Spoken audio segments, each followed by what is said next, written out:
le aso pa mai o tala mo la no futa poi mai.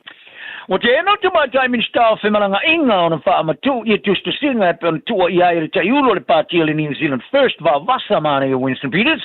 Ora failo ai le failo lilo le malo sui fa to tongo fe malanga inga mo tanga ta initia. Dia Eric Stanford on each single o Fiafia ile ato twanga fa tu maule o malienga fa vai. Mo te mine e pui ai le lilo fa tuanga sa foina min star le malo masui ofisa. Vai ta wai o la ngar fa matu ino nix singa mo tanta lo tele ele ave se ai le mana onga ta fi ai fa lilo o Peters o min sa po yo mata po vai fa fo sai te se ngor sa lo tongo fa to inga ma intiam ai le for flina ma mo atu fa joina vai ngai malanga inga ilona ta ua e fa ono matala ile ava no tanga te ini tia ta ulenga ina malanga ma ia New Zealand ma fa e se ia no mo tanga te kiwi o lona soa te JUL Shane Jones after iai mawhai tonga I whaapunga la lafo whapea. Malapata iai I le lolofi mai o le ngalu lolo o le butter chicken. Ia I tu aingo tau mawhai lau lua tele a intia. Ia iuni sa whai tau ina leo tele a ia Peters mai te singa I le pāre mene lea. Ma tau wai ua whai loai swinga ta wha mauni e Stanford. O le a whai longa lanwai tanga ta sit senyo intia. Ia whaari ai o neitu se tinga o awhi ai tala no ina sui o fisto o le tāua o le aua ne forfolo ina ne suinga tulu ai se wala o le a whaonu talifoi tau iai ia intia.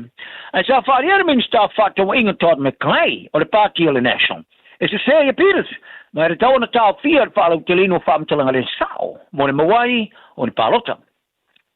Wa fa marino ina la longa le party le Greens ia le lato fa mo mo le fai nga palo te a November ia tele atu tu per tongi fa la fonga di tongi ele au mau man o le fai le vaso sa te wafi ai fai pole su te va ma le au longa le Green Party ia kila ni saute mo la atu te wafi nga fa to sanga le sa fai lo ia lato manifesto le wafi ma le puona sa talano ai le Tony Sila I te numero au longa le party masui le te wafi nga.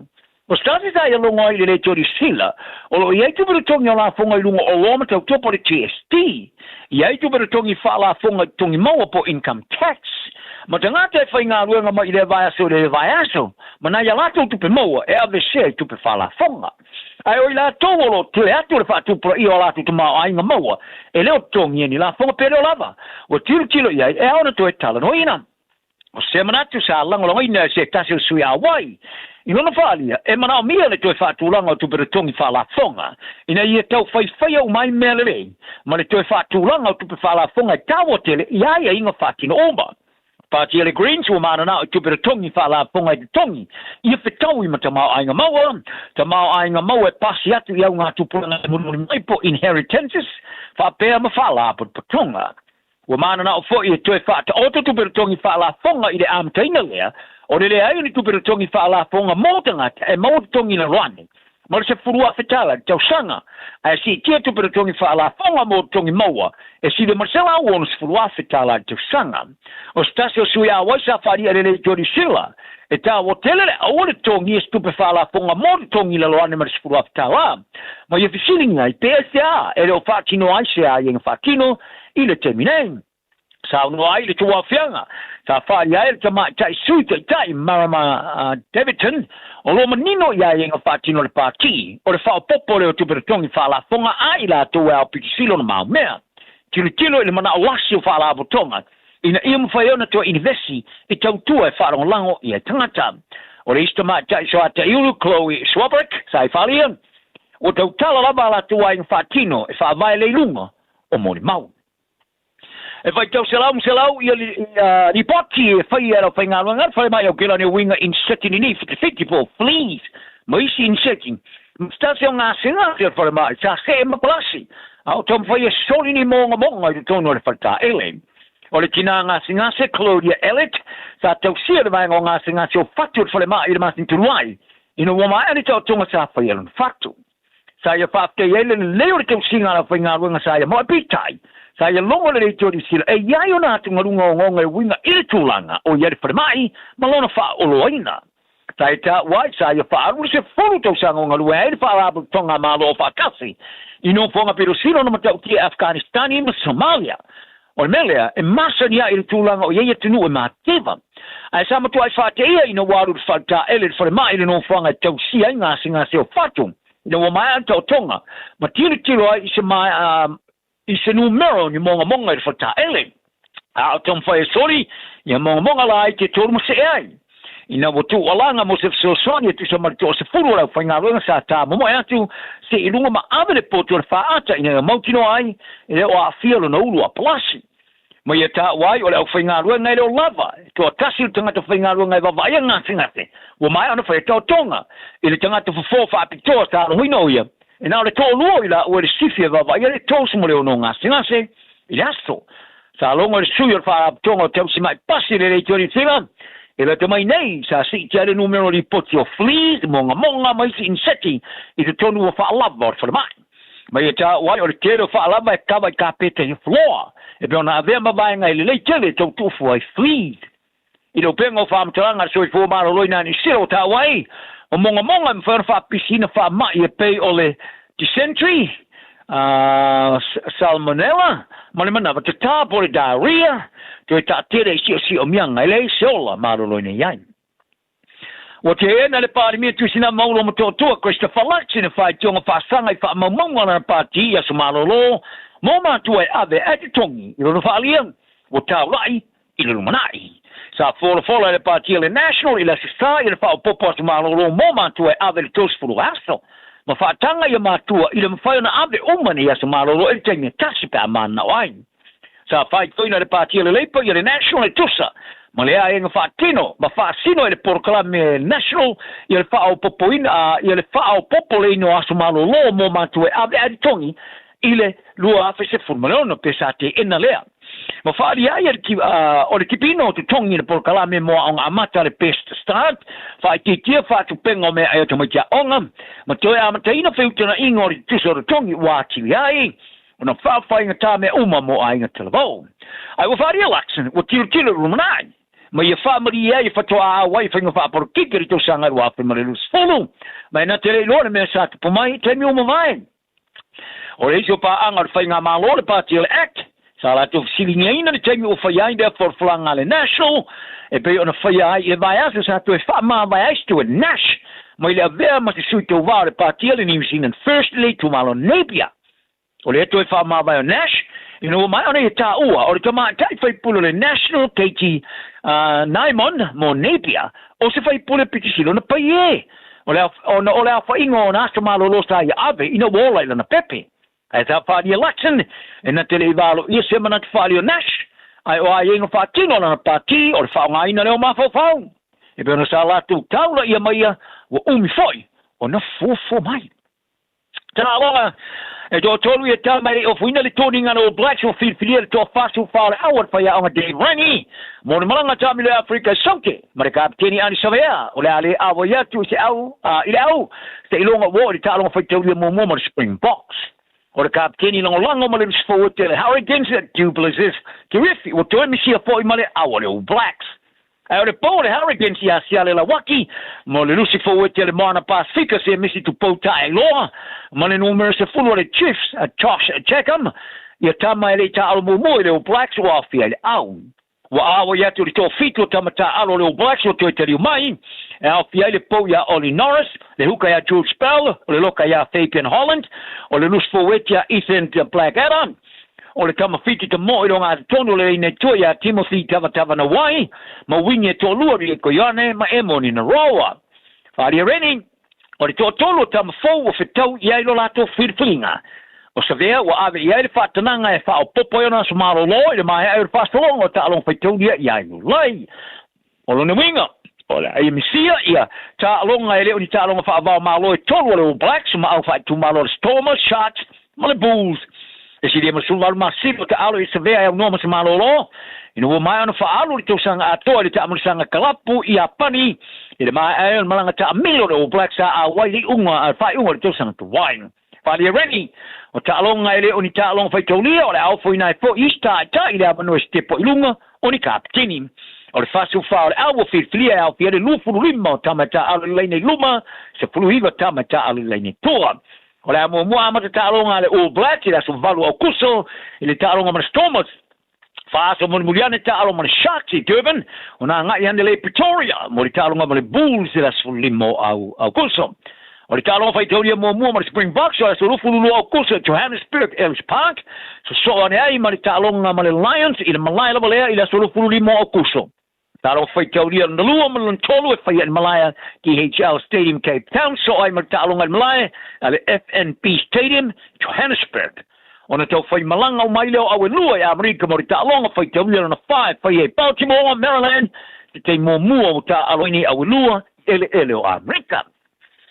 O manao e Carlos Sao Ulberg I tama fusu piro sile ona leleo lau panga ma fai fusuanga pepiloi tono pawaya e fesa lato fusuanga te seisi e na te uina oia molan champino lo langi ile au panga Ulberg o lo malo lo chamine ona le afianga lo tulivaya sa afia ile taimi ona fusuanga sa manu malo de champini machiri prochaska ile tamarasanga li UFC tonu lo fitu ya aprila.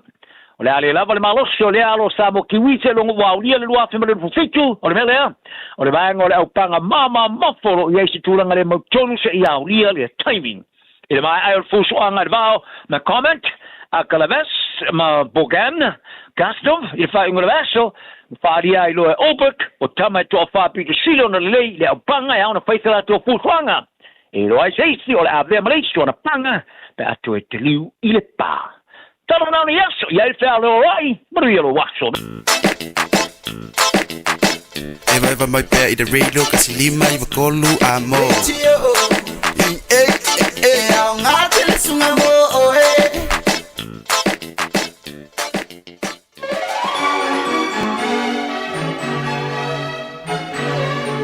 Talo falava o eti fui mon McCarthy, o solua vai asta itasi mai sfulu li tai au, o lo o wina atuai le por kalame te tepa I le ainga.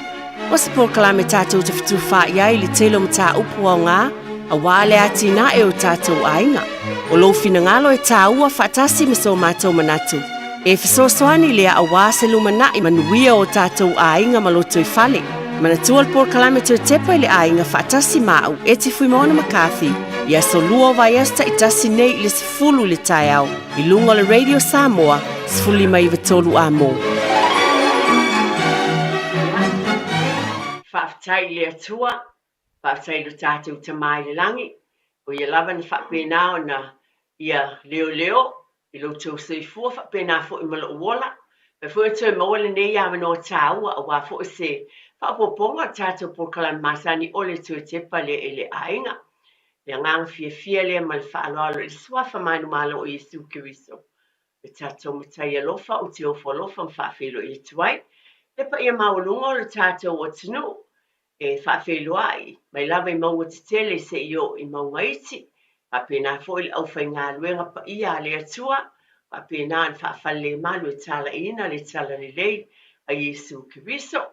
Ia o e fo I sa ngā lua I tau sanga I tele o malo lo mai. Manu malo, whaftai tele lava, whawhelo I atu le whaalolo tele I atu o tau uma lava, o whia lava le tafal ke lope o lo whapenana e mafuta mai ai, whawhelo I atu ma le whaaloalo I atu o tau uma lava, e pa ia maulunga o lo tātou o tinu, pe lava o lalam papa awai, nai tua asina sina, mai mātua, ia e o lava fo I te tono o tātou ainga poto, I matai o whaletua matausi, whawhelo e, whamalo lava, tele ngā luenga tāua, lo whaatino ina, I tono o tātou ainga, whamalo lava I ate utou, ia o ainga uma lava, whawhelo I male whaalolo I ate utou uma lava, tina, whanau, no whaalo o whia lava le atinu, lo whapena o na ia lalam papa awai, whawhelo I ate ulo ainga, ele nei fo ia sa fo, I tonu lava I o New Zealand nei, ia mai se le pitanu nei o lo la tuele, tātou whaasal launga ale Radio Samoa. Ia o sui fo le tau, o malu ulu lava le nu. Ia ai whaaftai o le o sulu mai le la ele nei fo I tai au. Ia ai o le finangalo le atua malo nanga le ele e te alea mo I tātou umalava o whia lava le atinu o lo whapena o na ea lalam papa awai. E fio mai ai le atua I teimi umalava. Whawheloa I mali whaaloalo le tātou o tinu nei o New Zealand. Te au mga luenga ma o tau umalava, ma na tua pe lava na vatu e na tu ua o tātou o tinu pelo Samoa. Fiu mai ni usile ona o por kalamel to te pa le ainga. O te tuli loa i nai pea, lea vaenga tāua i tai o fa pene, wa pe lava na o avat, na ea fiu mai ma o sau sa ili malo, ma sa ili manuia, a le o fa aina, ese le mata o te mimita lava au. Awa o se tina samu, a te va ai le mata o fie, fa ina o tātou ai watula i mai o bisinisi, a inga lava ia, ioi, ia bisinisia a tangata palang, a o tātou tangata anu Samoa māneia, o fale ainga o taavale, whapena fi ave iei o tangata, whapena foi, pela o tūlanga māsani o na o avatu tai au whapene. O le māneia o fale tusi, o fale ofu, e o lava le au nanga pe ona o tā wale tāua, o le vaenga le o nanga i toi taimi i le o langa nei i vaenga le whapena na tautua i fale maliu, o ina I lo ai le sa ile malo o lo tātou o tunu umatanga tānu. Wa fio mai o whaea ina i le atua i bisinisi ese.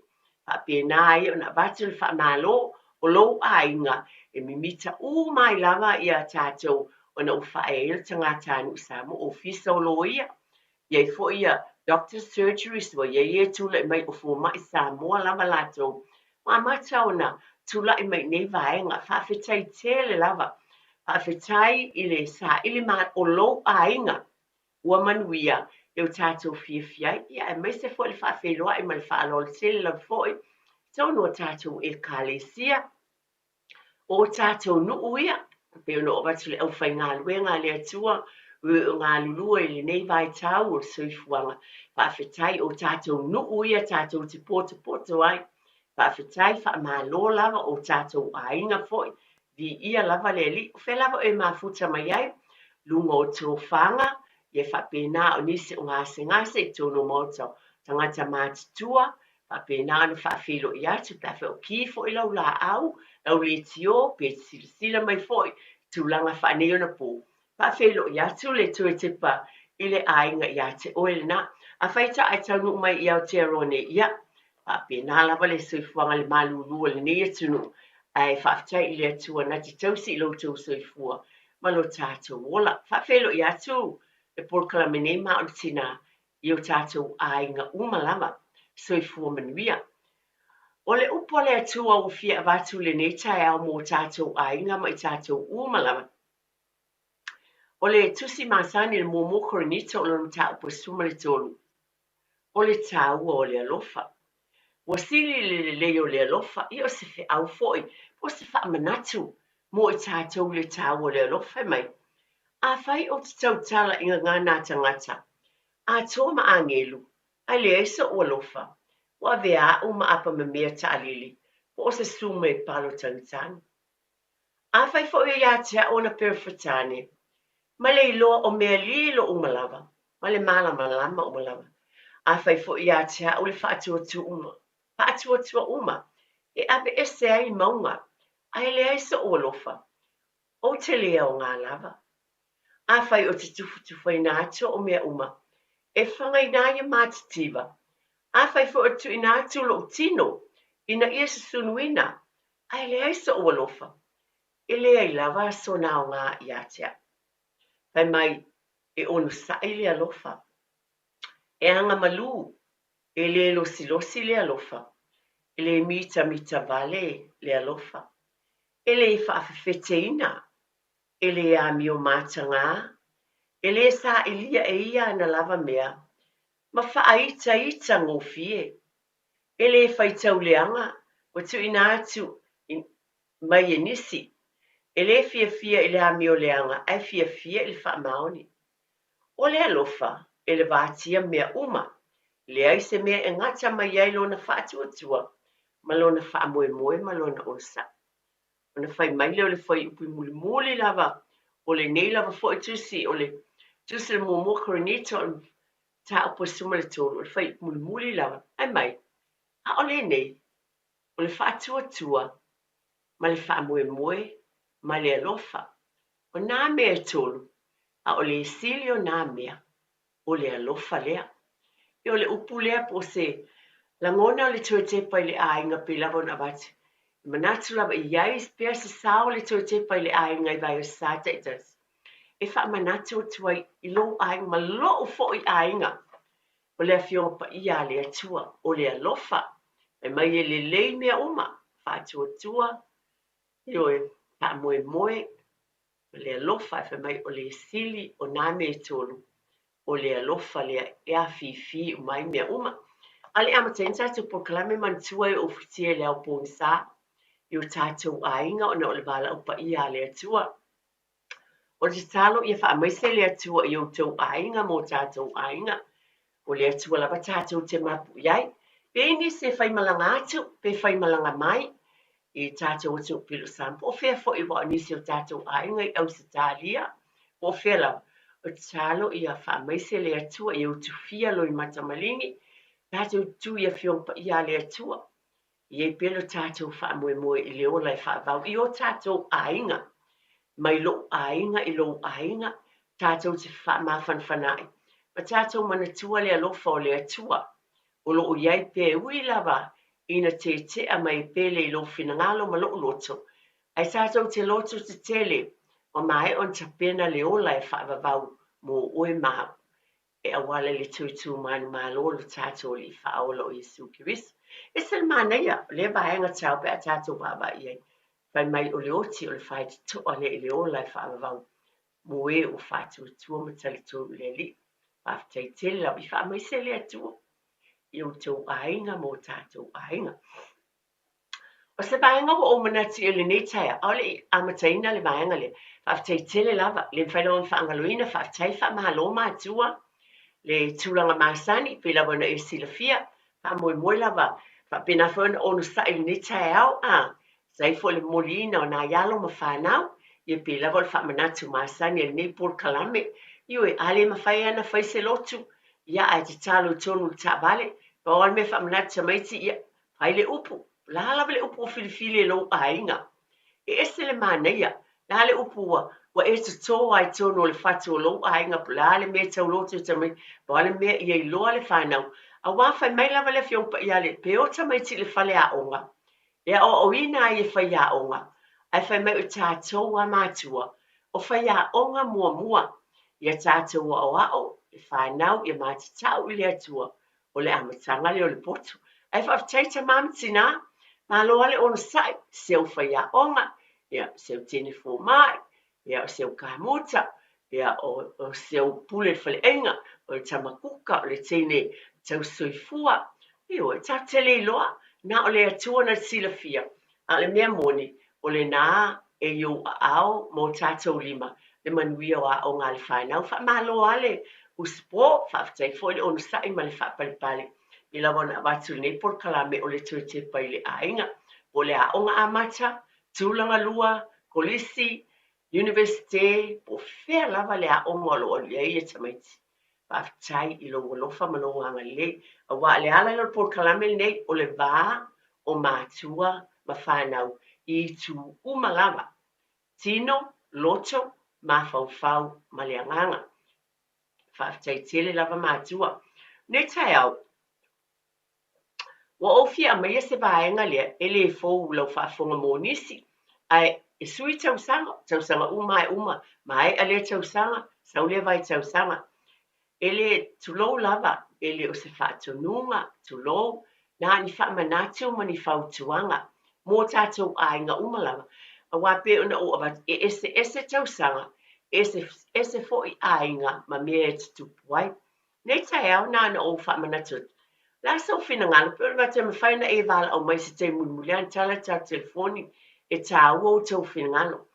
I le vaenga le o le nofo whaatasi, o a mea le iai, pe ano nofo whaatasi pea mātua, ma whanau ia o whai o lātou taito o lua po o lātou ainga. Ia po e fo o whai ngā luenga, ue o ngā lulua, le vaenga le o mātutua. Ia ua ia lātou ngā mātua o whai na whai ngā luenga. Peo se mea te tau peo na nofo whaatasi mātua I tono o tātou whale, pe o lātou e sa ili se mea no foai, pe o se whateita inga a whai o au, a ie sautama wa e ia son whaletua o umana nei lona ainga I se whai. E tau pia na mātou, o ani me le ai. O ani me e tā ua ma le ele mātou no nofo pia, polo tātou nofo pia. A oa fo ni lu I tau, mani tūlanga e sila te toa iei o tātou ainga le vaenga lea. A wā au te lua, e iei me tau na alo whamanatu lava. E whawhangua ia I tātou umalava. Ringa leo se tala e o ngalo tuwha mai, pe a tala I tau telefoni. O lea se mele le iei no whaatasi pia o ta mamtina. O sia la tama ma posi o nā fine, sia la tama le o whaiso na ainga o isi ana whanau po se tasi foi. O lea se tā ua le nofo mai pia tau te nofo. A lea foi ni lu I tau mani mea e se tau au na o la ua ia. O la ua ia e nofo la tau whale po la lawa stu. I te tono o New Zealand nei, mana tua o na por kalame o loo, I te tono o New Zealand nei, o lea la tau tala, e por kalame ia I tātou, whaftai tele, le mwhaina whaangaloina o loo, whafonga mai le tātou tinu pele I Samoa, le tātou wala leo fo. Ai peo loo tuli matai, ia te tono o New Zealand nei, ona ole o langa o loo no fuai, I tono o New Zealand nei, o ani taua. A wafo ini lu I tau ni mea tātou sila toa iai, ma te tau na tātou baba ai iai ina ia. A wā, o nisi nei o vaenga, Elelei foi pe anu no fo mai e iai taua e mawhai foi I lea taimi ia o lo o vava ai ia le whanau lea ia te urua ta mama tina o a whai tatia inga lelei I te tonu o lo tau ainga ia pe o le whamatalanga ia o ni mea o te abatua ia malo whaaloalo ia o le whamanatu le I o le lotu a pēnā ia o le tau singa o le whanau e iei taimi o ani fi ese a inga o lo tula mai e fa pena fo na yei o lua e so ni atu yai o le ono nei New Zealand nei e tongi fale no foi e winga la se fa metalanga ia e tele le tupe a faila o lo fa pena ona ma fai I le taimi le o lo fa pena ono tonu no foi ona te tongi la itisi se tupe tasi lo te tongi e lo to rent ia ai o lo whapena ana se fei se tupe.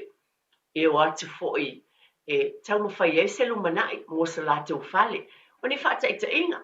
Pe mawhai fo ni whātau sa lātou ta avale o tau nofo. O nai mana tuna tunga. Mani langona vai e tau le tina tu whātou tātou por kalame. O le ala lea wa o te loa. O nei mea iti umalava. E tā ua I te tono o tātou ainga. E te tau o na sila tutoa. Mana tunatu loto iai o la le taua. O loto no no foi pia. Ia ma fai foi. O le ai tu le whanau po le pepe ia te oe, ta mama tina. Ia ai oe fai ngā luenga. Pia le winga leo le tala. E ma fai foi ona. O uma e fai ngā luenga po le alava. Pia o nai whaataita inga le avatu atonu. O le mele o te loa e hao ngā ai. E fai foi mo sina vai tau le soifuanga. A o le I mātua ia na watu fo I lea ua mo se tupe whaasao mai lea taimi. E o ai e whaatawina so lātou whale po sina whanua po alawa fōfuanga. Whaafai ngōwhia I nai. Pe o positive ia leo te mawhauwhaua o iai. Po ni mea lele e tōne tele lau tau sila fia. Ai o te loa fo I le savalinga lea. E ei fo ia whaale tonu ma mea tūla I mai ai. E o te loa matuai tō telefo I ainga o ngā luenga fo I ngā lue fo tua. Counselling. O I foi. O iei foi nisi o taimi. Ia, wo ese mai iai. Wo ese mai, wo iei ta mai ti tonu I au whapena. Ia, o na tuu le toi ina, le ta mama tina ba ai ia. Ia ta mai, ia whanau. Peo na o wat, tonu o lua vai as taluai. Ma le whaaro tele la, sa o tala no atu I le vaenga lea, o le pele tupe, ma le watu le casino. Le me moni lava e le o se talani, ia ie ua tausi lava e sta mama stina, ia le whanau, ia o ia mātua, I ta alonga ia I no fuanga ia, pe le winga le, o mea o tela ngona, e a whai nai le ainga, a wa o pe o le o tu mai fo le avenga, I nai mātua I el whanau, ai o ese atu, e whaatino I atu langa. Ale o le foi. E o tela ngona foi ni se taimi. Wa fa moe la foi at ton tulo. O le upu to ia ta. O fa pa ye foi lesi. Tulo lava. Fa lango lava i ma tua tausia. Ia awale sa ilia i se ngā luenga. Pe o le tūlanga lea. Tela ngona o ne mea uma e yei tū le lei. Yei tū le lei e whaina ngā lua e se whele tupu mo le lumana. A yei fo ni se taimi la wha pale pala ai pea. Ia ona wha pēnā lea pe ona watu wha teita inga lea. Leo le nā foi ia e wha pēnā i lava o whanau. Whanau pe o tele o taimi i o la le tausia whanau. O le atu upea i le tamama le tina. E yei tū le lei i lo lava i loa. A yei fo i tū e le iai e te tau ona sila te toa iai. Ma tuli loa ina i te tono o tātou a e le whautauta ma le i loa. E lava na o avatu e le faulau whaafonga o tausanga telefo mawai. Sa avatu e fo i nei whautuanga ma se tala i a tea. Pe ona o avatu o le whaamanatu. Tulo ma le whaaloalo e le o se whaatonunga. Ai o mea o te tupu i tono o tātou o tinu e baba. Ai iai. La tōtu lau sunga tia, mō tā whaasalong whaapisinisi, ia ona tue fo i mai fo i le whaawau le tātala whaakutai. Hey, where you two off to? We're going to go drop off Nanny Aroha's bus screening test. Have you done yours? No, this Nena is too young. What anymore, Nena? The agent's just come down. That's you and Papa too. The starting age for the National Bowel Screening Program is now 58. When you turn 58 or 59, you'll be sent a free bowel screening kit every 2 years until you turn 75. Please do it for us. It will come in the mail. O fia maua sau ta avale po sau piki apu. Ai tongi ta iwa yaso, lua va yaso, pe ta imasina. O le sleek cars o le a maua ai le fisoswani. Ua ta pena le au whainga ruenga a le sleek cars mo oe malo a inga. Aua e te popole i se mea e tasi. Te tala fitu aso, mai le sifulu i le tai au, angai le afo le ono le afiafi. Tele la lai au kilani i saute, vili mai loa, i le o lua tasi faa, fitu lua selau, po le o lua o, fa lima tasi lima tasi. Ta lofa Samoa. O le whapito o le Best Bargains New Zealand Winter Mega Sale ua a mata i le taimi nei. O fi whātau sau telefoni fo. O lo maua le iPhone ma le Samsung wata mai. A wata mai le na o le lua lima tā laid vai aso. Ai ala se se tino fo lazy boy. I le na o le lua whātā laid vai aso. Ma wae. Wa siria ma le lua lima tau sangal tau tua a le Best Bargains. Te tala fitu aso. Vili mai loa i le o valu selau lua iwa toluiva. O valu selau lua iwa toluiva. Beta mai ana i le Facebook page a le Best Bargains. E ia inga whapito. E whainga o fia lo langa, pe a le leila o whaaperitania. O te talaina nei a wanoa e te lisi talai i le Dynaspeak, mo a onga whaaperitania. A onga fua e ono fumau i New Zealand, pesi ti seni New Zealand foi. O le a amata liawa se ngai le aso lua fito o Julai. A whai e te au mau i Hamilton, Palmerston North, Lower Hutt, whaapea Wellington. E tala whia ngai le Dynaspeak, e fisosoani mo oi. Vili mai loa le oiva, lua lima, ono fitu whātasi, lua lima, ono fitu whātasi, betana i ane i le upenga te whailangi. Info dynaspeak@twoa.ac.nz. Ia, tue whawhelo i atu. O le whapaponga lava ni o tātou porkalame o le tue tepa i le ainga. Mantua ni lava porkalame i ana ale whangu lava, whaamanatu, I mea e te tau mai loo lava langona e au ngā, so swani fo I mō tātou ainga. Ai o le mea moni o le o ia te utou le tō whā ma le whaututanga le lei, pa fuina ai le savalinga ma le manuia I te tono o tātou ainga. Ai nā se tu whātu lava nei porkalame e whaamanatu, mantua mwhauna e wala au mai, le asa ufina ngalo I le vaenga wa o whaelo atu. Pe e se tau o le nofo whaatasi o mātua ma whanau, I te tono ainga pe a whai o whaita I te urum whanau, Lo fo le vaenga mātutua le ua ie ngā luenga, le ale mea le iai, le nofo mai te tonu I o le tama po le u matua o le ngā luenga, nofo mai awa maua le te tongi, so soani mo ta mama tina, Ala fo le mele le ye le alu estet. A wa tina e lo na ia lava o langa. E mawhai o na aluatu e sefe sana tupe ia fausia so na fale pe a whai e mawhai. Ai whapena o nei mea uma pe o na avatu. E iei tu le lei i le nofo mai pia fo i se ungali i tonu le fale ma le tamamatina. Ai ei fo i tu e le iai wa pe o whapalapala i lava fo i ale le whanau lea o le uwha moe i a tamamatina o le su e lava se ngā luenga a le oiloa. Ia o lea tūrou, a pe o winga i wa tātou te alo lofa umalava, i o tau walo ma mātou whanau, ma lau fo i whanau. Ia a iei e tū langa e le lei ai pe o na ua watu. Nofo mai mo se vai tau, a e sefe se tupe o roa ngā luenga, so soani le tau singa o le whanau, a e o umai ngā lulue, a lo so soani e mātua o e, o lo o tala vau pea, ma wale, ma lo si tau si tamaiti, e o whai ngā luenga whaaputu se deposit o le whare. Pe so soani mai fo i ata mama tina. I nei taimi au no whai mo le whatawina o mea uma.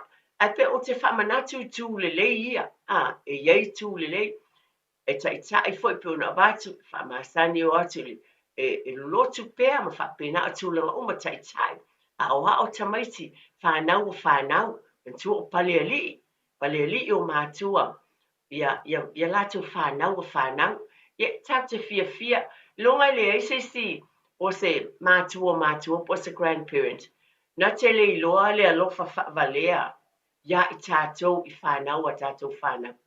E se fo i letu e ngā lofa. E au ngā fo i la lea taimi. E te awa oa i pēa lea taimi. Te talo le li. O le whaitawino le pi. O Fisilia tamaiti. Whai ale tiu te o le grandmother ia o na nofo mai. E ele le. A nisi fo i tua le. Pe ona o watu whata i te inga watu, e iai fo i mea whaletu o whaapalapala i lava le vaenga lea, i tū ia. Ia e meise fo i, o tūlanga umalava pe ona o watu, e tu uai le whanau, ai whapena ai ona o watu po fia i o iai, a ua le whatinoina o la ua tiute.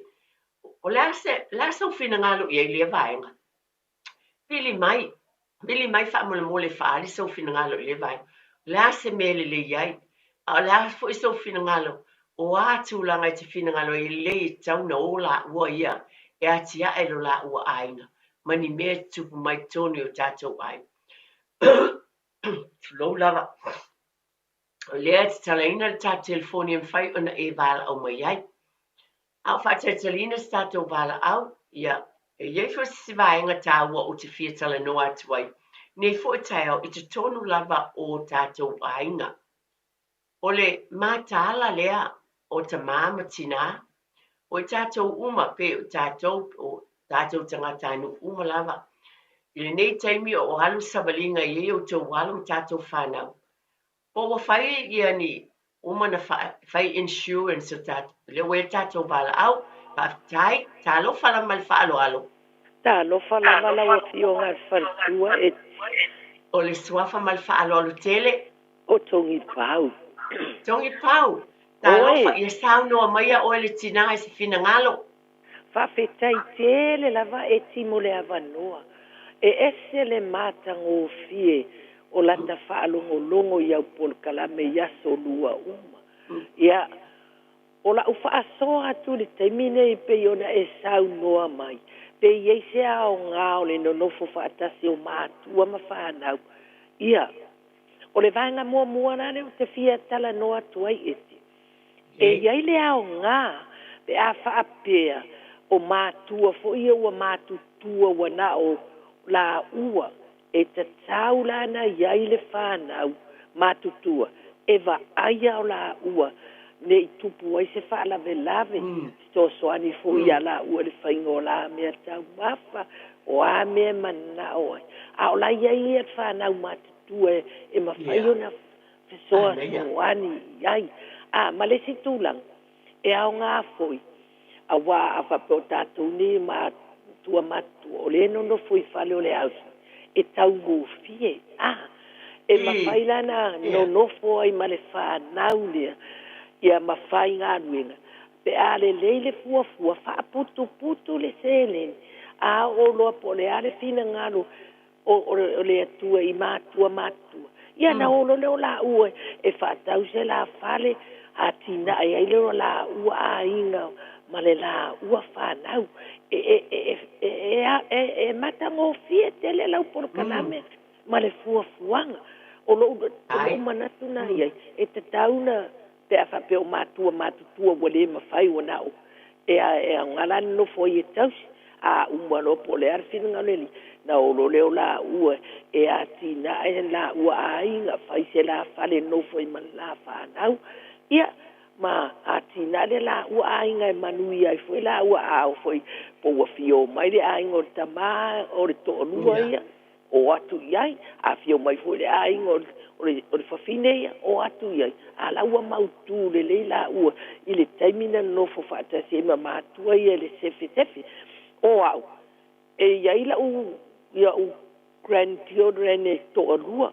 e fitu tausaga o le siaua sefulu le e o la matua e faigaluega u ae ou te sau o te nofo ai e vaai pe atu ua mai le aʻoga se logo foʻi la e oo le weekend ua iai la sau manolo ia ga ualu foʻi leʻi o le faale o le ausing lea o ke nogofo ai ia o la'u fa'asoa atu na e tima le fa'aloalo tele lava fa'amanuia le atua ia te oe ma le pokalame nei aso fa'afetai tele lava tauni pau ia pe o le lagona lea o lenā ua e fa'afoga e saunoaga a le tatou tinā e sele manai ia pe leuiga le amai ai nei vaega auā e iai o na aogā toe tepa I le aiga o le a se fafagu mai lea vaega ia te oe ma lou aiga e o ngā tele o ni whaamanatu lelei ia le ua e whaafonga I le tuwha mai fo'i o tina ia tongi pau ma le tāua o I pe ona o tau mawhai lava I le vai asa ma le vai asa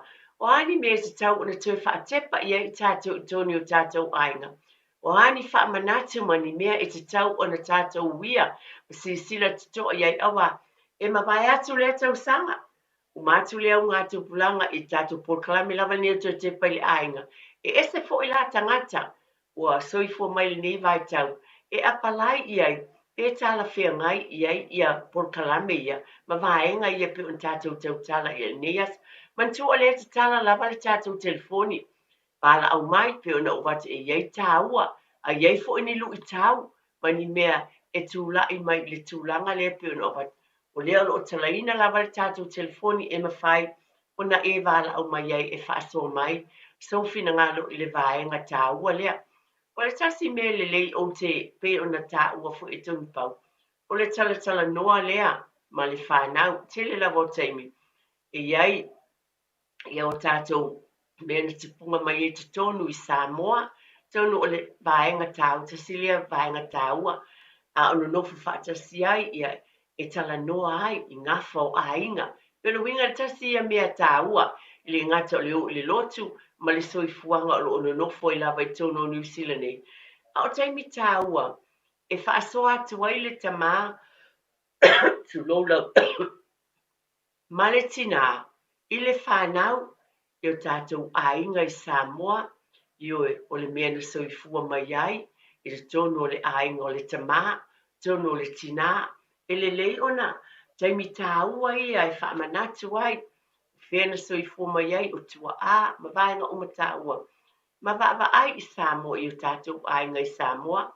Wa e ma vai atu tātou I lo ulava taitonunga. A le soifuane o tau walo ma lau whanau I New Zealand ia e moni. Moni lava. E va ai fo ilo lātou whaasino manga I Samoa I le mea na soifua mai ai o tātou wola mai ai. I o tātou ainga I ngā whaotulanga o mawhapena. Tātou ainga poto. Ia, tu lola o suafa matai, o mea whapena. O te manatu lava, e tāua mea umana. O taimi tāua ia o nofo mai, I te tonu ma mafuta whaatasi. E te lele whi au, I tu uma lava pio lava o nei porkalame, o I tu uma le tāua, I le tino, loto ma fau ma le nganga. E au ngala le olanga ia sa whaiso. E whapena sosone e se fele tupe pe un tā ufo e tina ia tōmi pau. A e tā ufo e te me mafutai ma whanau. Tala no ai, e soifuane i tonu o tātou ainga i Samoa. Ia, matulang lava i talate o ngafa o tātou ainga, swafa matai latou whasino manga.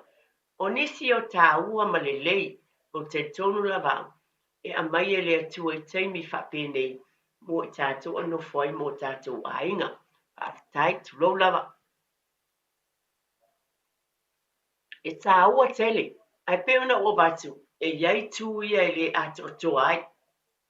Lo talaina per ta telefoni fana e vala au mai, pa ali sau finangalo e tato por kalame, yona batu wa e ese umalava langona e tau e lo finangalo, lo lava fo e lo sila fia. Pola se tulang o yelo ainga le nei taimi. Po yelo ainga le vaenga le o batu o tau nofo ma, ngalo ma whanau, pele ai wo lato. E manea lava lo sosoni mai. E mai sau finangalo sosoni mai e fo. Inga fo whamatalanga pe ona watu tele i o mea lelei ma mea o ngā, e whauna whasosoani ai mo i lātou. Ia, ai, e iai fo i wha le tonu ma mea pe o wha moe lava pe wale e titu i o la ua lava bai, tu lo lava o wha Britania, lo na winga o wha lango lango, wha moe lava i a tamama tina i mea uma.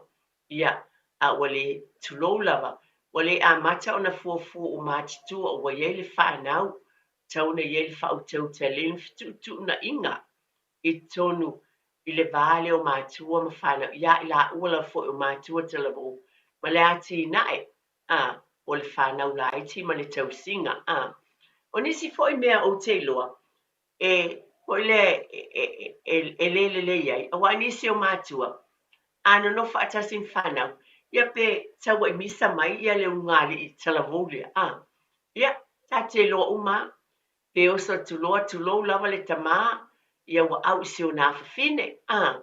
Ia pe whape nā whaona o sotu le tina. Pe o nai mea o te manatua o a mea te tupu. E le ia se ainga. E le ieni taimi ilu i tau. Ia pe osa tu le tina. Ma au isi ana tamatama. E tu la fua i le pele as le isi ungali o le ua. Whai wanofo tāne ma isi au tama. Pe o mea ia.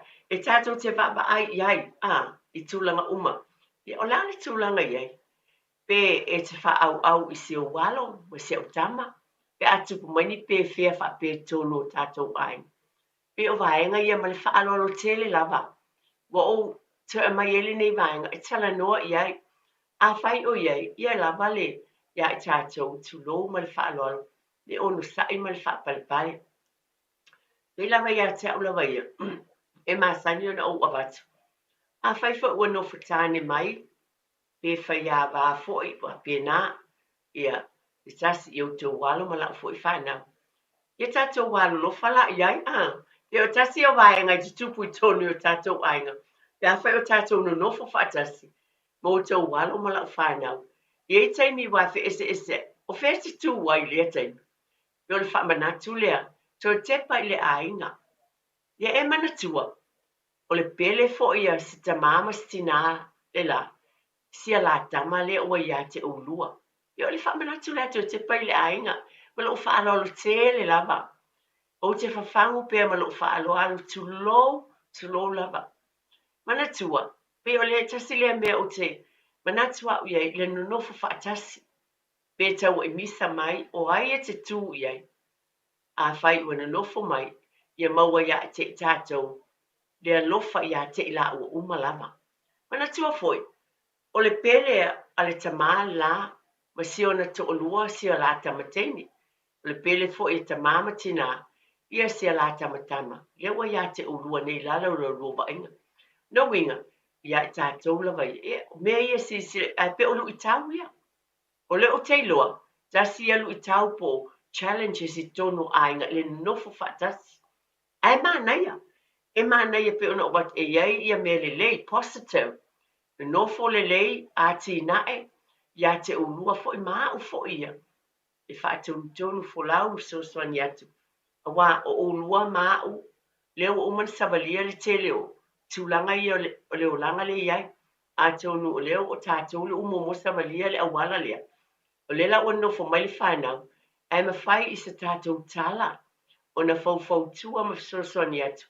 I le savalinga o le ulanga whaingata, ia te aulawa ia na alfa manatu ma le wha alolo tele, ina ia wa le mele le o te loa tasi le wha fita auli o ne wha pēnā, o na wha au lawa, lisi o taimi, ai manatua, e pele foi, ina i mātua, le wa nofutane mai, o le o whaiava mai, I te tonu o lo ainga. Le o tonu no whatas, e alan whaitua o tala le, o le te tonu o le tātou whale, le no whatas e tātou ainga. O le tala ina tā telefoni, pai ona e wala o mai e sau whina ngalo ili nei vaenga, tātou te whitu wha i ai, ili nei tai au, mo le tātou porkalame o le tui tipa ili ainga.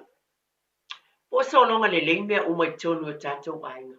Le lei, e mwhai fo on tātou fsosoni ate la ua e mwhai ona, a mai ia te ulua e te lua, ia te ulawa ia, e mwhai ona fsosoni ate mwhai ona lua ba ia, ia mātua lawa ia, tu lo ma le whaaloalo i ele whautau te le mwhai ona lua ba ia, ia se leni o lo tau mwhai iai, tu lo, e te wina mo le fsosoni mo ainga, e mana ia, e mwhai au tau nonofu, se whea i se tupe, a te wai se ta vale, mea umalawa, i le tau whaamtalina, au o tau whaatepa, i le vaenga tāua, o le tāua, ma le lei, o le iai le taimi e nonofo ma iai whanau I, a o ta pena lo la ua ainga, ina ia mawhai ai, o na whaatau nuuina se fuafuanga, whaatau ina se lātou whale, pasi whanua, whauna ieni se fuafuanga, i se ta vale, ma nei e fsosoani,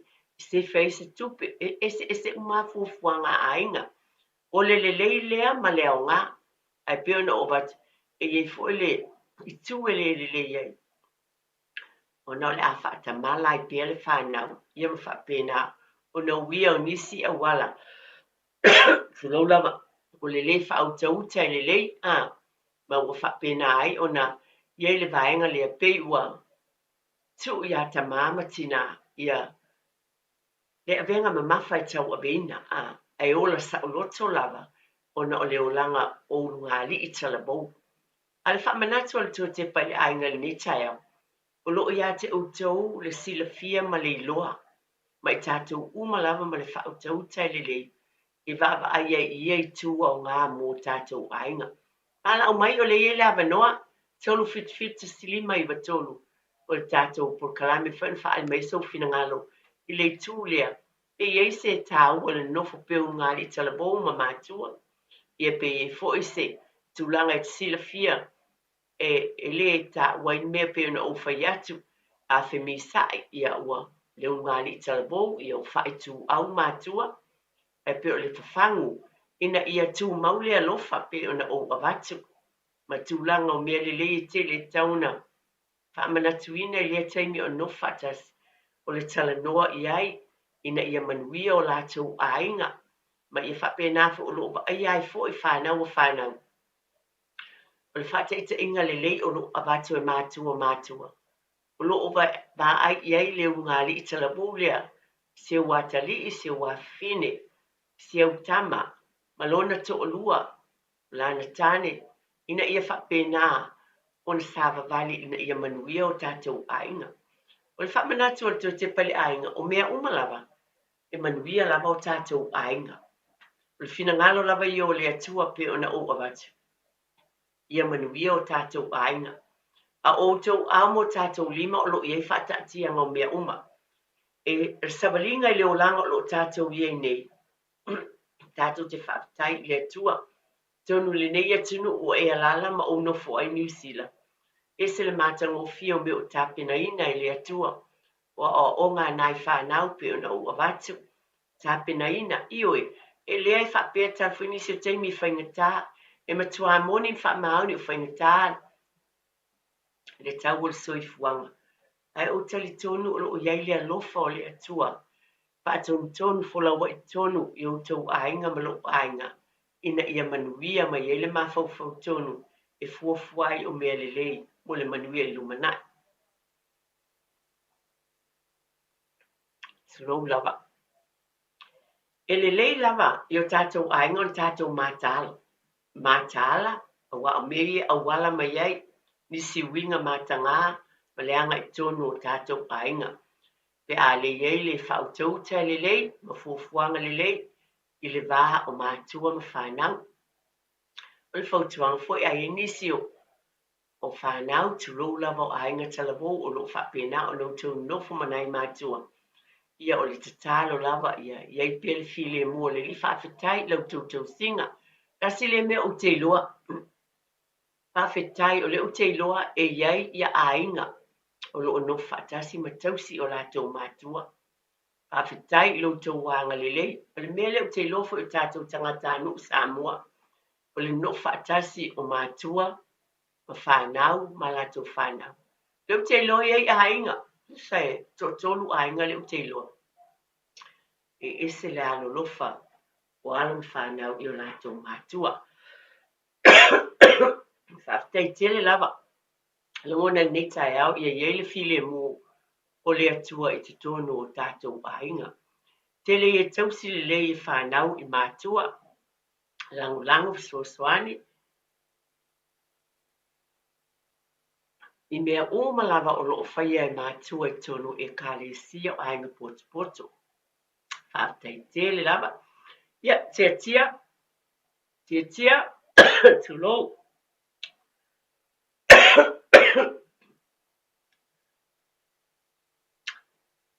Tia whamulmole lava. Se tā mai lava stape se whamulmole. Se iwa vai ai le vaenga lea.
Tele lava, fatlo tu lava o no le tale I ai whawhetai. O le langona le nei tai au o tātou ainga I mo le nofo le lei pēra wat. I ei tā ua o le nofo mātua ma whanau. A iei fo I lui tau. Ai wha I le alofa o le atua. E manu iai o tātou ainga. I ona o awatu o teimi tā ua e mai le atua. Ai tātou mātala fo a wala me ini se o whale tonu. I le wā o mātua ma whanau. Au tātou tau te mātala I tūia. Tātou te wawa ai iai. Tōnu o tātou ainga I New Zealand nei. E patino lava. Ona pe o tongino o tātou whale o mea no fuai. Ma tūlanga whapena. O le ala le tuli loa I el por kalame le vaenga. Iai whaptai tele lava mo talia ina o tōnu o tō maota malawa. Talo lava I ese ainga wao ngā ene por kalame le tai au. I ia vi ia lava le ali. Whaftai tele lava ma ia manatua. O le atua, o le tamaia o ainga o malama. Ia soifua ia, ma ia manuia mo le neiva ia sa te talo. Pena le atua lo ainga ma lo foi ainga. Ma ia vi ia lava le atua I o tātou ainga. Whaftai tia.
Hours a day, 7 days a week. Radio Samoa streaming live on www.radiosamoa.co.nz. Radio Samoa.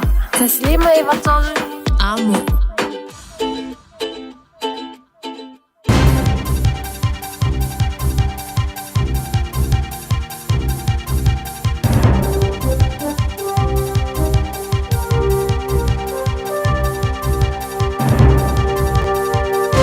In this update, the government's being tight-lipped about allegations a Russian man's been caught spying for our spy agency. Russia's security service says a 55-year-old contacted the NZSIS on instructions from a foreign intelligence service. It claims the man was looking for information about Russia's military cooperation with Asia-Pacific countries. He's detained in Russia and could face life in prison for treason. Minister responsible for the NZSIS, Chris Penk, says he's aware of reports. We don't comment on matters alleged, including and especially in overseas media, that may or may not have taken place in the first instance, but if they did, they'd be operational. New details of the government's proposed move-on orders revealing $500 fines if a person refuses to give their name or tries to run. The Justice Committee is expected to report back on the bill in September. Kate Rickard has more. The bill will give police the power to order away from a public space for 24 hours rough sleepers, beggars or people acting in a disorderly manner. The new fines added in May would crack down on people who run when being issued an order or fail to give their correct name and date of birth. They're on top of the punishment for breaching a move-on order, a fine of up to $2,000 or 3 months jail time. Assurance New Zealand content creators are paying tax as it becomes a viable job option. A new Infometrics report shows social media app TikTok helped boost the local economy by an estimated $1.2 billion last year. More than 200,000 Kiwi content creators report earning income through brand partnerships or gifting.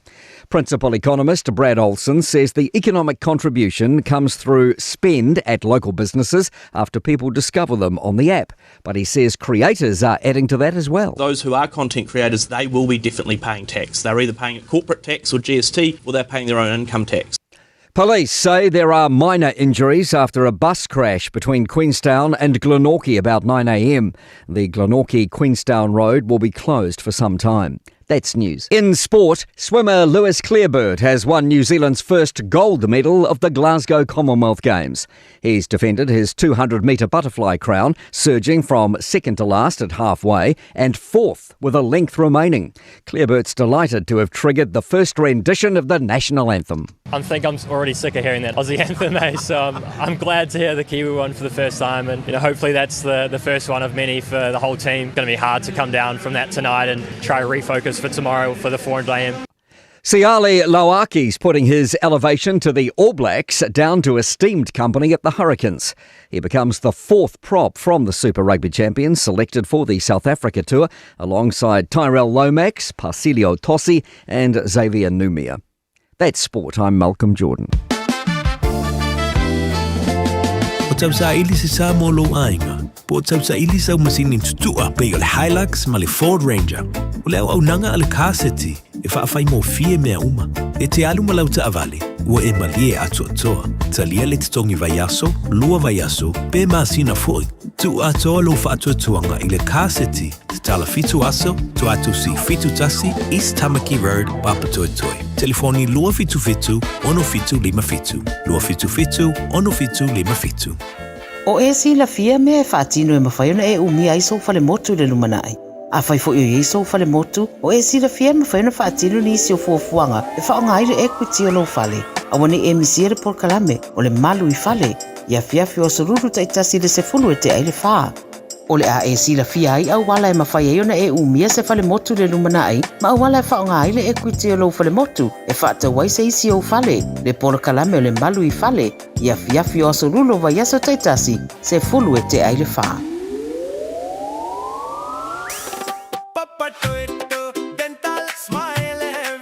O te ngana ni fo. Whawawhe nei loi le Papa Toe Toe Dental. Ma whaongalau Community Services Card. E se iailo ni fo i le nao le fase fulu tā la. E whaia foi ni fo auroi whaai ila ai lau smile. Susu mai pe wala au mai i le Papa Toe Toe Dental i le lua fitu valu whawalu tolu o le tua tosi tolu fitu lima Great South Road Papa Toe Toe. Papa Toe Toe Dental, smile every day. O e tau sa ili sino fuanga le leima saonga le mu a wale tau singa ma le au tau wina o lau tama. Ua mawawa noa ila la esi a le Our Kids Early Learning Centers i au kilani saute. O le Our Kids e whaavai anga nu o le Pasifika o se si o manga e sefe mo le whanau. O lo lātou sa ili a fo ini whai aonga Pasifika mo lātou whale aonga i au kilani i saute ma Wellingtone. Mo le lesi talaina o lau tama, po si talu sanga i senga luenga. Pafso tai, Our Kids, ili ovalu se lau, luono lima whātolu fitu. Ovalu se lau, luono lima whātolu fitu. Radio Samoa, tasili mai batolu, amo. Radio Samoa, tasili mai batolu, amo.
O mo mia ni ngaluenga fai ilo fali.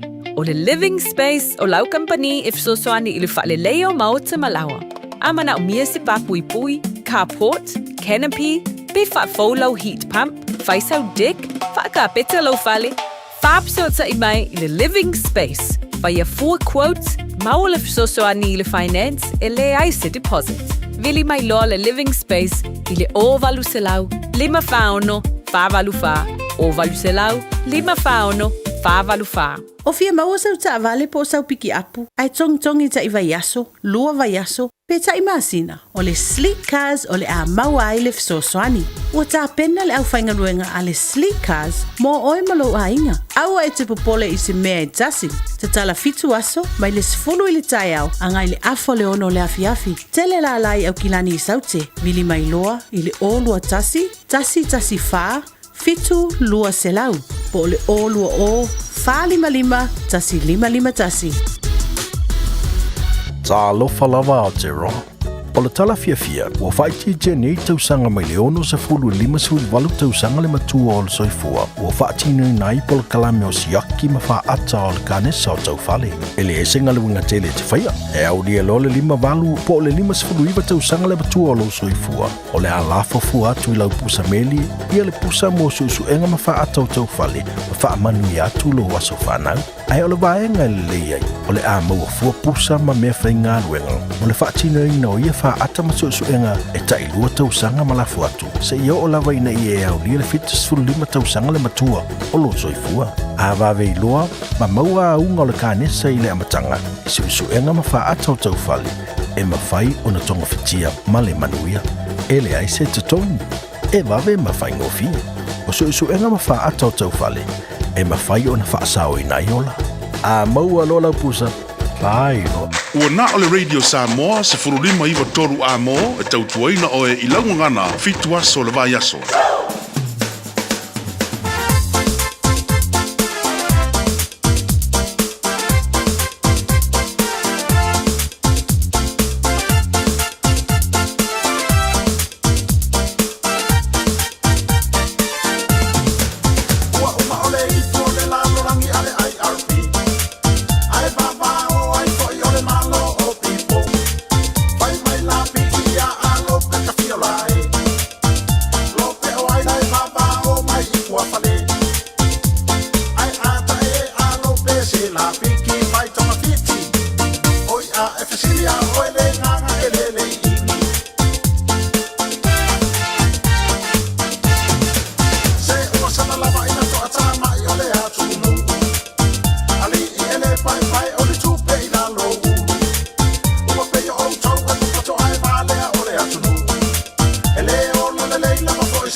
Samoa, o sia kako mangu Samoa, ai fai ko fai ngale anga o lo, o si ngale a fokama, E siri ai ngā ua se pālangi, e wha maongi ma peso asoangi. E siri aku mai ro o kou koe koe whasi o ki ngā lava kākou. Wakau foi masi ngei pale mia, a kou whai ngā ua mafia fia. A wakulonga whaku aku anga ai kou o aku whai ai kou whai ngā. Maua koke fia kā mama mafa, koke rei o mai ingi aka. Waka kau lava o ma kou wasi asi aku re polisi kā whai ngaka. Pili lava ole kama ole maua, pe alo whai solo mai i le kona. E le kanisa mai i te siri ai whaka milo solo i le pi oma.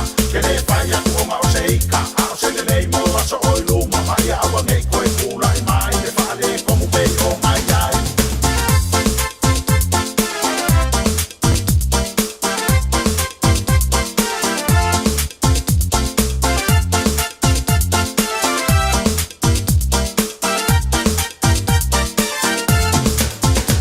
Le mangu Samoa le wa kifa kifa mai. Wa ngau si o ngā pai o winga sa pai. Fa Afrika i mahoni wa e fa ai loa mai. Le ngei anga sala ua lepa o ngā pai. Wa le au ngā wa masa ale uai. Koe kuli se kako ai. Koe kuli se kako ai. Ai aua le koe mangaku i ngā winga vai vai. Le mangu Samoa le wa kifa kifa mai. Wa ngau si o ngā pai o winga sa pai. Fa Afrika i mahoni wa e fa ai loa mai. Le ngei anga sala ua lepa o ngā pai. Wa le au ngā wa masa ale uai. Koe kuli se kako ai. Koe kuli se kako ai. Ai aua le koe mangaku i ngā winga vai vai.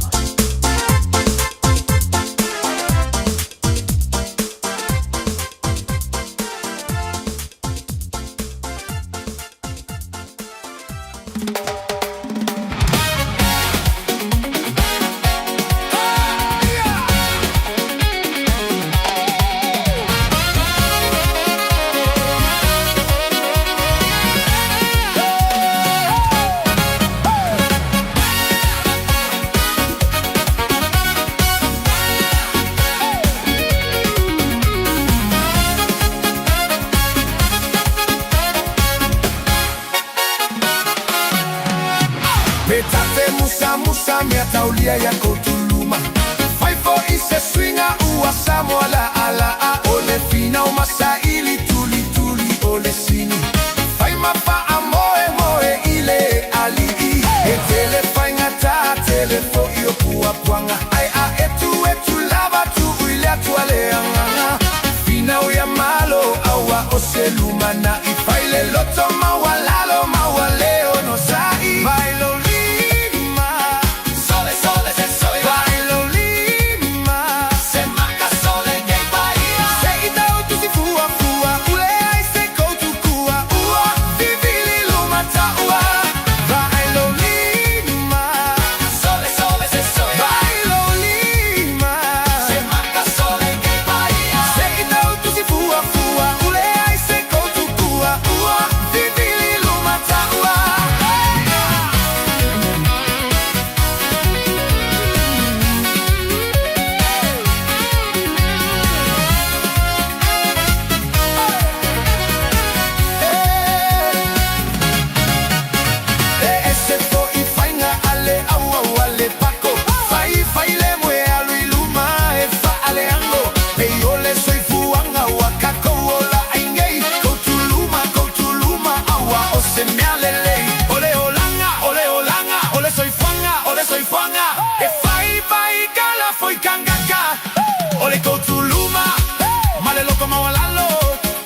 Eva Tolu.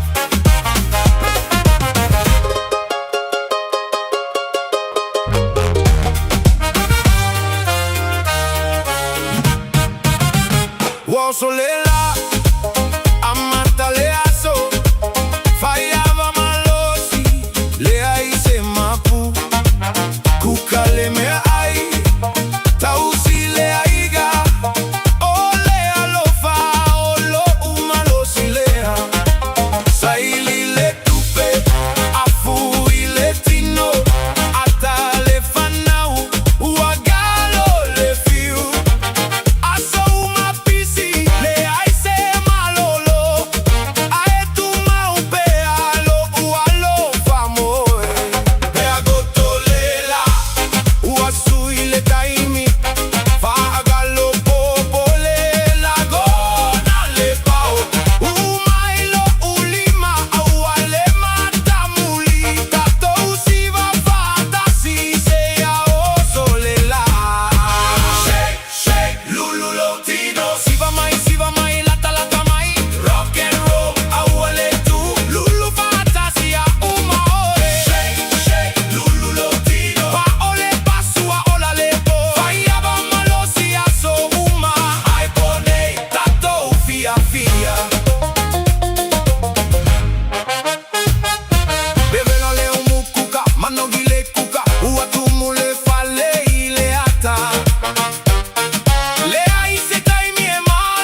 Luas pun 5 minit talo tele le Julas Maltasi. Pele fa fonga bai disi na tatu fa Fiafia ngai lungo le tautua. Mola unanga si fonga radio Samoa tasini me pitola mol pa kalma Fiafia Mai. Tautua de fole tatu wa tunu. Fa mai atul pa le tatu pa kalame. Ila unanga foi male tautua le fianga fa tuya eti fu mon makafi. Pa kalma te te pa la inga pe ona yai. Fa ponga le tatu pa kalame na mo tatu ile nei vayaso. Pamalo fafta yatu ile fianga fatua ya eti tapiranga o tatu tautua mese proclama sani mo tatu so sani tele le mo tapiranga o tatu ainga ai mai so ritau family si au mo le fianga pa ele tua to mata wai mo fa malo si au to no tatu ainga pe ona yai ile vayaso mo le vayaso Mala tolo solo ngal le manu yau chiti mo faiva pe ona e tautua ai to no lo farfinga luenga Afu mai le totelo ila tono company SS Pisinisi ila tolo ngalu mtango ngale malo e foi diso le tatu wa tino lo mafu mai lo ngalu pela tu tono la tu fale alo ale on sai malo fa malo lo si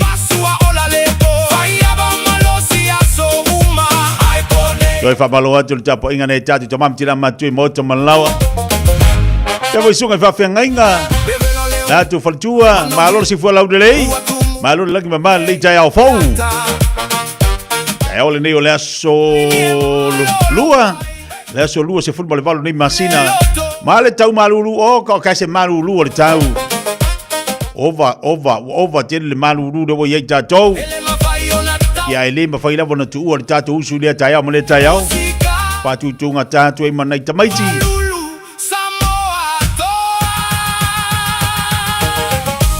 Tamaiti o faisi fatu tunga tai le tai au. Ya ai malulu ngo sa. E ala foi fatu tunga tai nei tamaiti o tu ai foi usu tatou matua. Ya ai malulu ngo sai. Ia se mesmo se filemu. Pawale be ia usu fie le tai au male tai au. Pa teile tu le malo si maleola. Mai se pui nga ya te tatou tatu ia i tu te mangaruenga i so se mea. Ale me taua ia e Fiafia. Au male aso e aka oka ka kese au dile. Ia makua i fa vela la wiputi. Wa oli fa pene malulu po le sulu male lai malulua o le kokoa. O le koko Samoa. Male lai sa fo popo. O le koko Samoa male lai sa fo popo. E popo ai. Ele kamanga ele singao.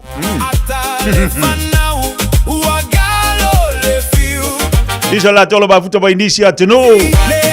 Wa mali tau ya tau au tase fie na ya tau. Ma tau le u lu se vale tele tula se tase tayao. Pa talo fati inicia tatu ba nga dungo tatu Facebook bolungo YouTube.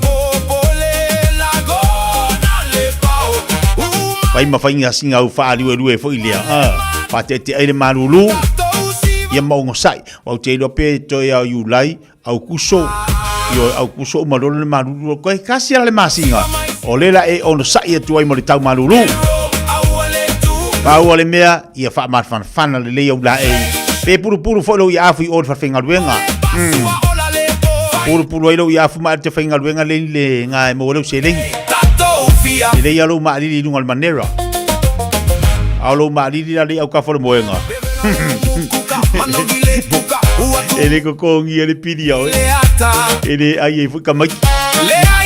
Ai manga ia lu ma li au ka fa le singi. Au ka fa le manera. Nga sawala ia le ola account oka. Ke ka ngoko lo ma u pi vai fo ile ile malo. Avato dele chula sima tasi. Dale chula sima lu to winatu tatu tala misamo. Ia malisio tatu fa Fiafia ga walta joino tatu watino. Patalo fati asina lasi tola fola mafuto ba inai sini Australia. Ole Blue Boys leang malo ya. Pamaloti Rutiana. Pada fatu malo se fola laudele. Ale sa fa popola matua lolo pepe oka. Kongwa. Makwa fa lolo ye pepe. Pamaloti le vanga le tai au ya quarta sende fa tele mafuto mai mafuto ba dai mele pode. Dr. Fasavalu fa te tele mafuto ba dungo tatu tautua. Sina leo malo se fola laudele. Pamalo fa afa wina tan yelu. Sero la mafuto ba dungo tatu po kala men le vanga tai au. Pamaloti a Victorina. Tabale dungo da tele. Vai le mulu sa o na le tabale. Pela bana te mafuto mai yai. Ia o fa fo ina lusa. Vai le mo. Patalo fatu ya te so oa. Te malelangi le pai. Ba lo se fo boria, malo fa tel ba bai lungo tatu pakame. Te lu spri va benita talo tula sima lua. Wa o Samoa.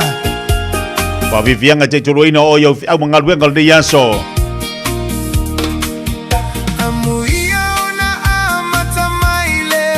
Samoa po o ani sui go leo la galeto eleiloa e amate ya o ga fai fe au fa pe amatua o le fesili mua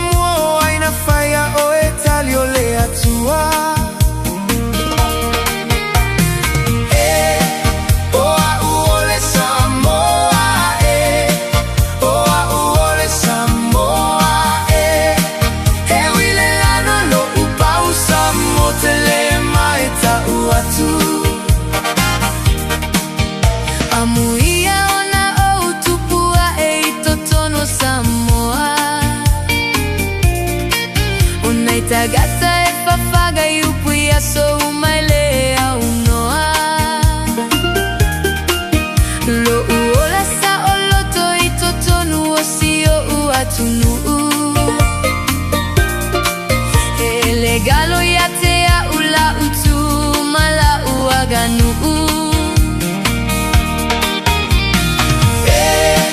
Oa uole Samoa Oa uole Samoa He wile lano lo upau Samo tele mai tau atu Le pae pae lo upau ele te te ele fue oa Ma foliga palagi ele foi ai male fusi pa Ai se I futi lo ulu tui sau sau ma poi lo ubutu O mea umana ale atoa Ele o o e o se teine Samoa Oa uole Samoa Oa uole Samoa E wile lano lo upau Samo tele mai tau atu Hamuia lava au Hamuia lava au He Samoa lo fatu O tele mai tau atu O tele mai tau atu O tele mai he tau atu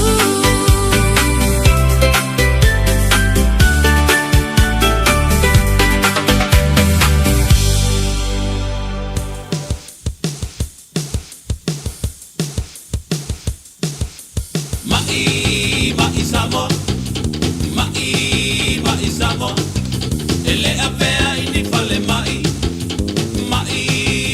Samoa O mai Samoa e fa'alango lango I le mana mai lunga Ele mawhainanga lulu ma fau fau Mai Samoa Le fofoina o le tino uangau Mai Samoa Este ito e toso to e soli ia mau Ono sai Whaatai o la meloa malepo Mai Samoa E whaapele ita awane itangi Umaloa ai le mas A pai o se maitau manapa Mai Samoa Malu mai le fue fai o le vai pala Mai Samoa O le pa ui pa umango sa salapa Le ai ni siyama Palu ile i e pei se a tingitama Mai Samoa E inu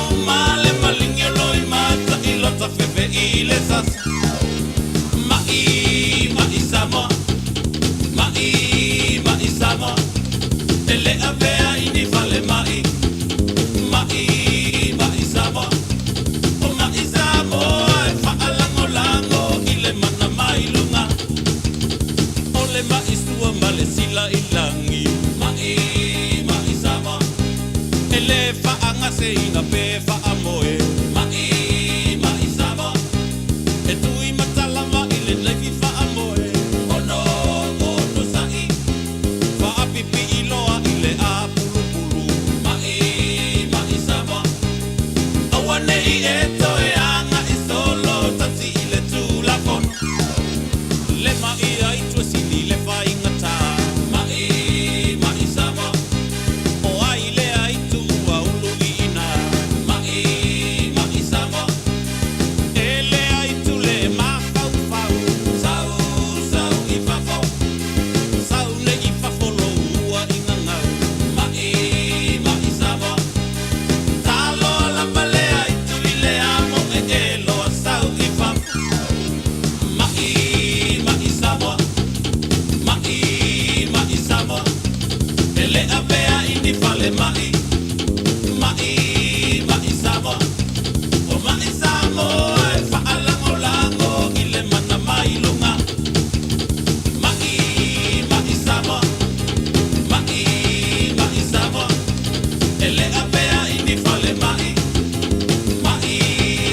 Samoa O mai Samoa e fa'alango lango I le mana mai lunga Fiafia Mai Mikaele o tato ia i le vaitei le maluru ma le tele lau mamai. Te le lau whanoi. Ia le ngata whaangoi na ngaruenga e whaangoi fo i le paipa.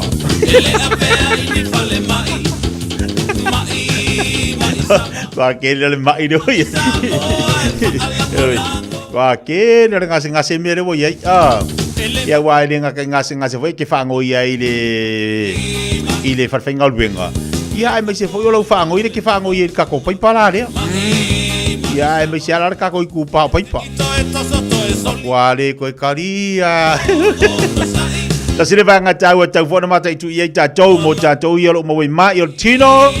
Le anga ia tu fale mai wa ma kwa ko bu fale mai kai mini i sori. Ole me le fa mana tu mo ta tau ia anga ia tu vai fo mai. Tau tona ma o fa mai le keringa pepesinga a. Le keringa pepesinga i o fale mai. O mo le kali. O le kali. Ai aru la fale mai pe la tia le vai fo mai. Vai le sau mask foi le fai. Le anga tela tu ikere lo foi ris kaka e ori sika kamba kwa kale ai o le mase ma foi le tulo wa fa fonga la tulu. A kale ngai ore ile a i ore il fai mai. Sorry. Ya wange foi se me kapungi fo fonga a. Ya mangkua ka ku ese ya. Ya risi me fo le variaso. Ori sika ngakai ngakale a kale mai ya le vale le aso. E ka foi danga fo la ka kale le kai me le aso le kale.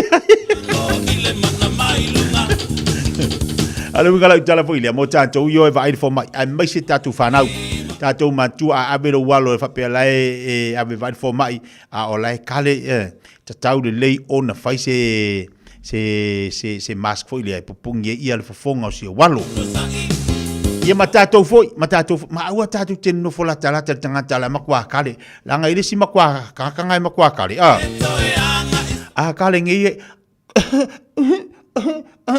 kusa o kale ia ai falongo inga lo se kale fa penga to fa mai ele teno foi me ese eu quero fa ia ku foi le a me ole fero me fa mai sinata ngata ai pai o tato langa tiri loa e kere va ia ko ole pipisi me si siama fo ole sa fa lai malo mo sa siama po lai ke ba o ka se onga siama no ka ku kere tal no mana me ai ole vai ngale tau mo molia tia to ina ia pui mai ia tato le anga ala tu fa mai e tumu e kere la ku e kuku e te la tu e tomo fai sa ili se no fo fa te fia sa fai le anga le fa te tali le tu la e vai fo ma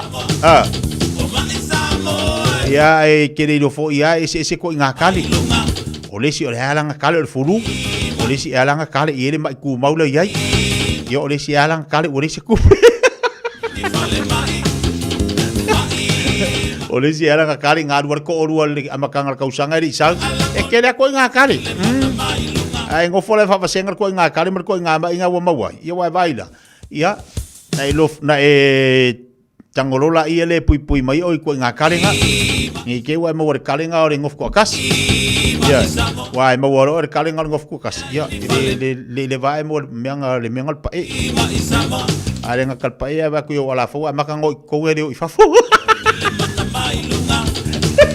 ele ma fa na ngalo lu ma fa ma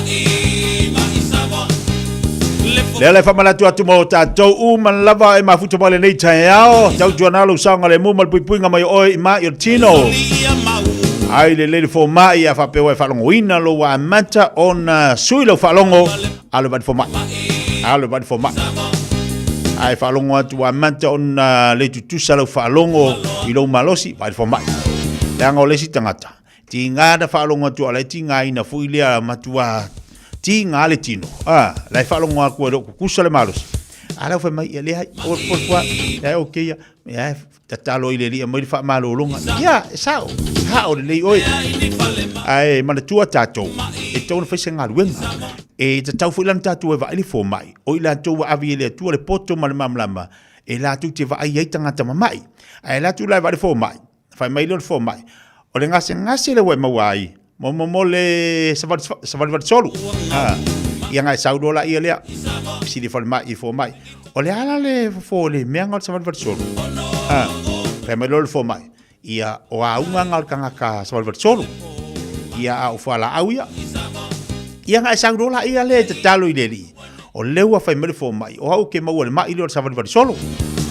ia ngai kalolo le li e so sangi mai fa malo lo ia lo mai savat solo vai le a ku so le wa tatalo tonua ile ngase le wa mo ai ai e lo fa longo atu fo ile la e wo ye swing ai lo tino wa fa longo atu wa tu salo malos la tatalo isa o tatu tatalo ile tu ai so ani mai fa malo lo tatou ai tatau ana tatu wa pe va il fo ma ai saudo la ia le tau ma le mai il fo mai ai saudo la ia tama so ani mai le mai il fo mai fo mai o e lava le fo mai ia o le tau mai le mai le te mo ai ia si fa malo lo mai ia cha ia ngai fa ko lo la ia le li ia ma be se lo la ia le o me na ma fu ina mo le mai a fa pe le mai ngar sa ba solo te mo ai ma fu mai ai urpua a fa mai fo mai kipi a fa mai o le ngase nga o le ip supo ngai le ku fa ai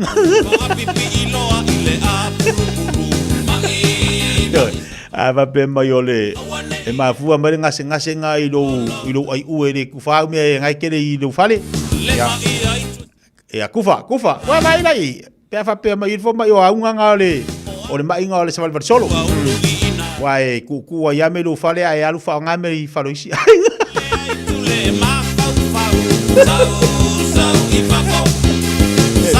ya paula ga me mau o le kuri fa ke mongi o le mai nga le sa va solo ya que fa mai salver solo sai fa e fiu ko le sai fa fora aqui no povo para foi dai do le mai ma qua nai do le le mai o le ma qua e di mamaua a per le mai o le ai le se bela akuri fa ke mongi fa dal me la o le fa fora aqui de nga mauri mo le di ma qua le fa fo ya se meses ya que fiu alfa mai ia le nganga le mai o le salver solo sai fa fo fa mai le mai e ai se me kuri e fa ku le fo o ia me pa ia ku le fo o ia me ko ko lo fa le kuri ko fa fo ia o nganga le mai le mai fo mai sfuru 5 minuti te ai le chula suma tasi o te sfuru 5 minuti te le chula suma lua o te o foi lo tama ile le alofa e tu si mai i tu pei vai a so una e fa la mai au taulaga e fai olea la fo foi ole tu pei le vai a solea Sao gato peta i a feole falesa Pela e fuai tu pela awoni usila Wa oule lava Mana ya loa tamai wa faailoa Ai faato amfoi o matua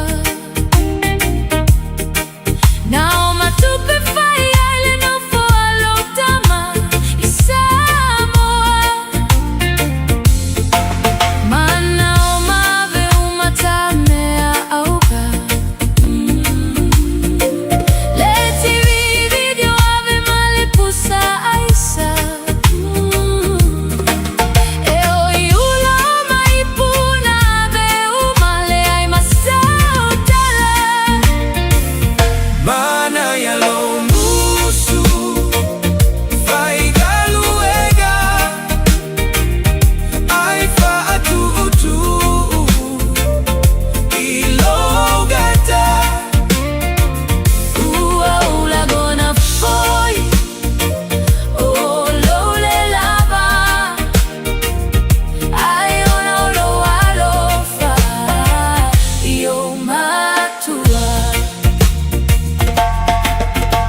Fau ile matanga Na ta fai poi pole ai masemea Taile mama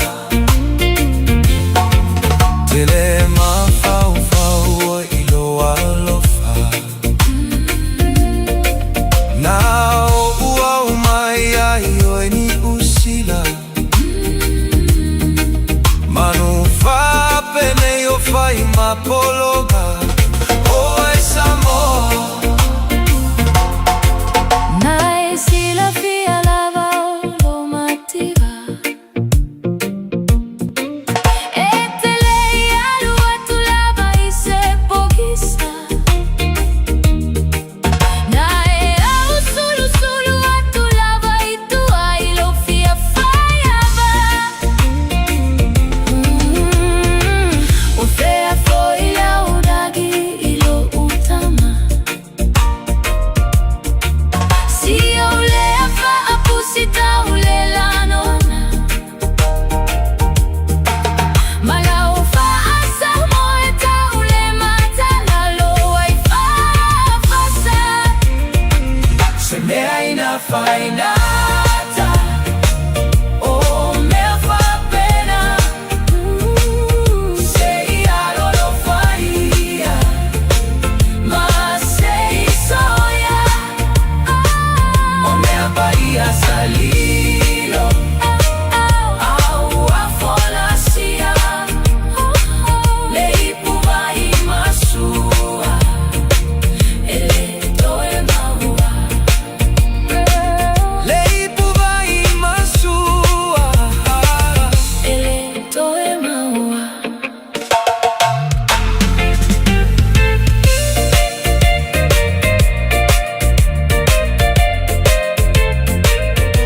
Ua mawhai o na aura tula polo kalame le leimo o ia so taitasi o na o le langolango malo si le fale maliu a se alo le aturuu o ese tātupu Funeral Directors I Manukau City. Polo kalame le leimo o e talo falava. Sa yaisi ta mai tai malanga il malai wa lele.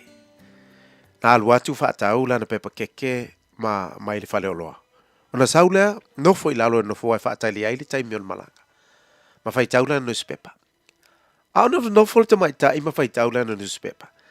E whalongo atu o ngā se mai se pa o ile no fua o loo I ona luma. E te pātu te mai tai lea. O sao wha mai iei se li I la eile lei ma aile pepa keke. Wa leilo ale te mai tai pe ita, pe ino, pe ma. O na a pātu loa lea toso mai le pepa keke ilo na fua. Ma amata o na aile keke. A fai taula newspaper te mai tai ma aila na keke. Na toi tango mai fo ile li ilea ma aila isi keke. Wa toi tasi nei le keke o te toi le tanga pepa. O na tango leo le li mai lua le keke ma fa iwi mai le mata ili tamaitai. Le e pei e tau fa aleli.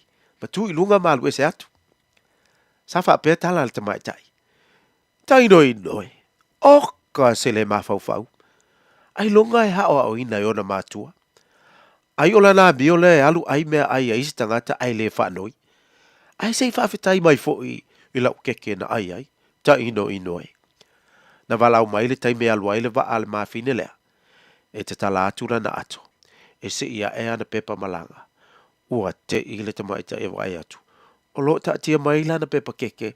Le ana whaatau te tono o lana ato. E le I te tala ina. Ta lo whai. O le pepa keke a sea li ila e le leilea. Na le ma fau ia le tamaita ino. O le ala tonu lava lea o loo haa o mai ai le tuspaia.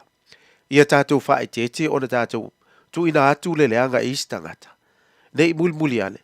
O I tātou lava I ai le leanga ma toi wha mai na ai tātou. Ia siaki le leipo o lau pepa keke le na e te tau sami ai.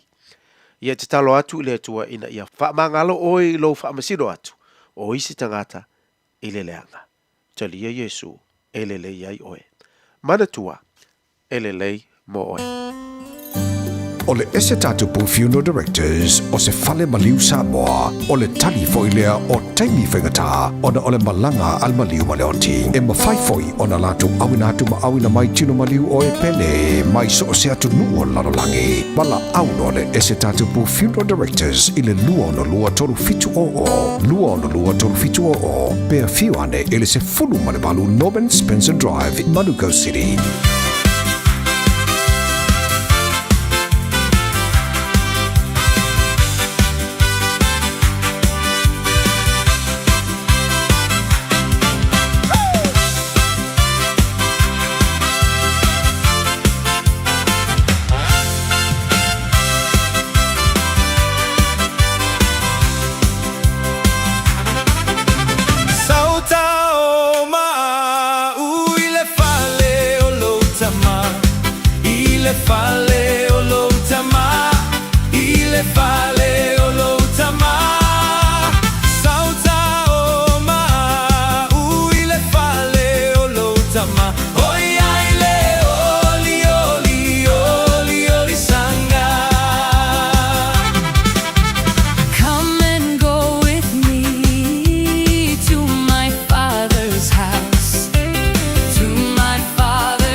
Toi family ta talo le jula suma lua. Lau whafonga le tātou wā tino o le nei fo i tai ao. Le tātou proklame nai le lei mo o le tātou family sa ufale nganga. Awalo atu le tātou wā tino i tau maftanga vai aingo le nei fo yaso. Mai tutu mga luenga sa whianga ye le tai ao si e pa ia man le taime le uli. Whaftai le sunga whawhengainga ia solia longa Yosua. Sa pinanga o tātou proklame ia stay tasi. Pea ona ye le family sa au mai upo le tua. So tolu minute talo tula simalua. Talo tula simalua na wina fo leo tatu tala. Mai sa mol to fa sala wina ni vai ngole aso. Lungo proklame le Fiafia Mai.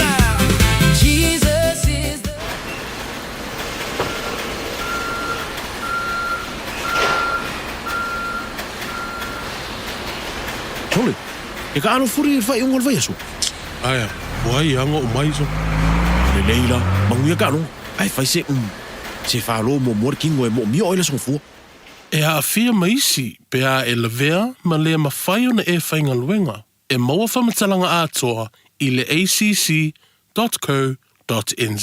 Manu mā roi se pepatala o loa mo au whaataunga i le Pack and Save Ball in e-World. Pe o tu fua foi lau tāwale le bango le BP. O whamrianga nei mai le DC Sao. Pe a e mā loi ala antu sei i aso whareile te tasi. Lafo sau topa tolus fultala pesili atu. E maua ilo wa varoa i le sei. Whapena foi pe a lafo sau se le ni e tolus e lau tāla New Zealand pesili atu foi i Samoa. I le MyCash a le DC Sao. E whaunga i le ClickX. E lima whailonga tai se lau tāla shopping vouchers. Ma le lima petrol vouchers ta i se lautala o le aseina i aso for Rayleigh Taitasi e ia inga o le rei whaapitoa seki a DigiCell.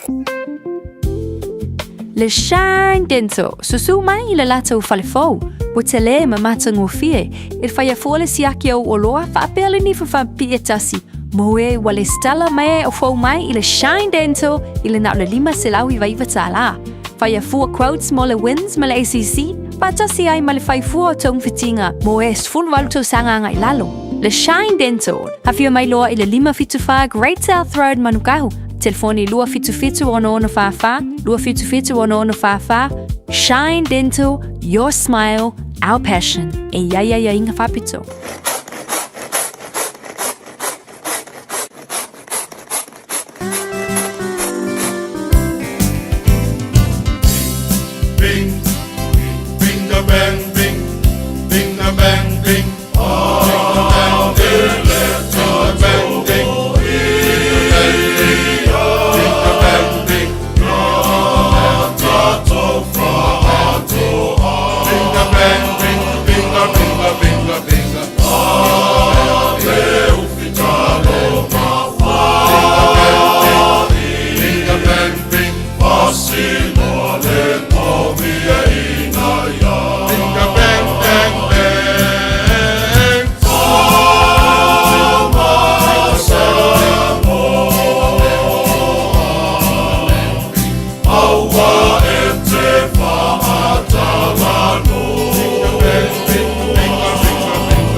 Samoa, awina sa mai mo oe e lau leiti o whalongolongo le Radio Samoa, tasilima iwa tolu amo. O te whatalofo e lo tātou o tino o tātou whelo ai fo i le nei aso fau, i au si mai alau whafonga.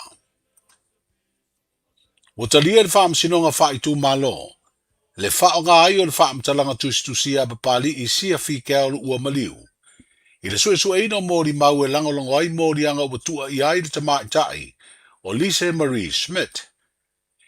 E uina talia le whaamtalanga tusia po le statement, peitai, e mana umia le whaamsinonga nisi mau a leo, e lango ati di ai lea whaamtalanga tusia.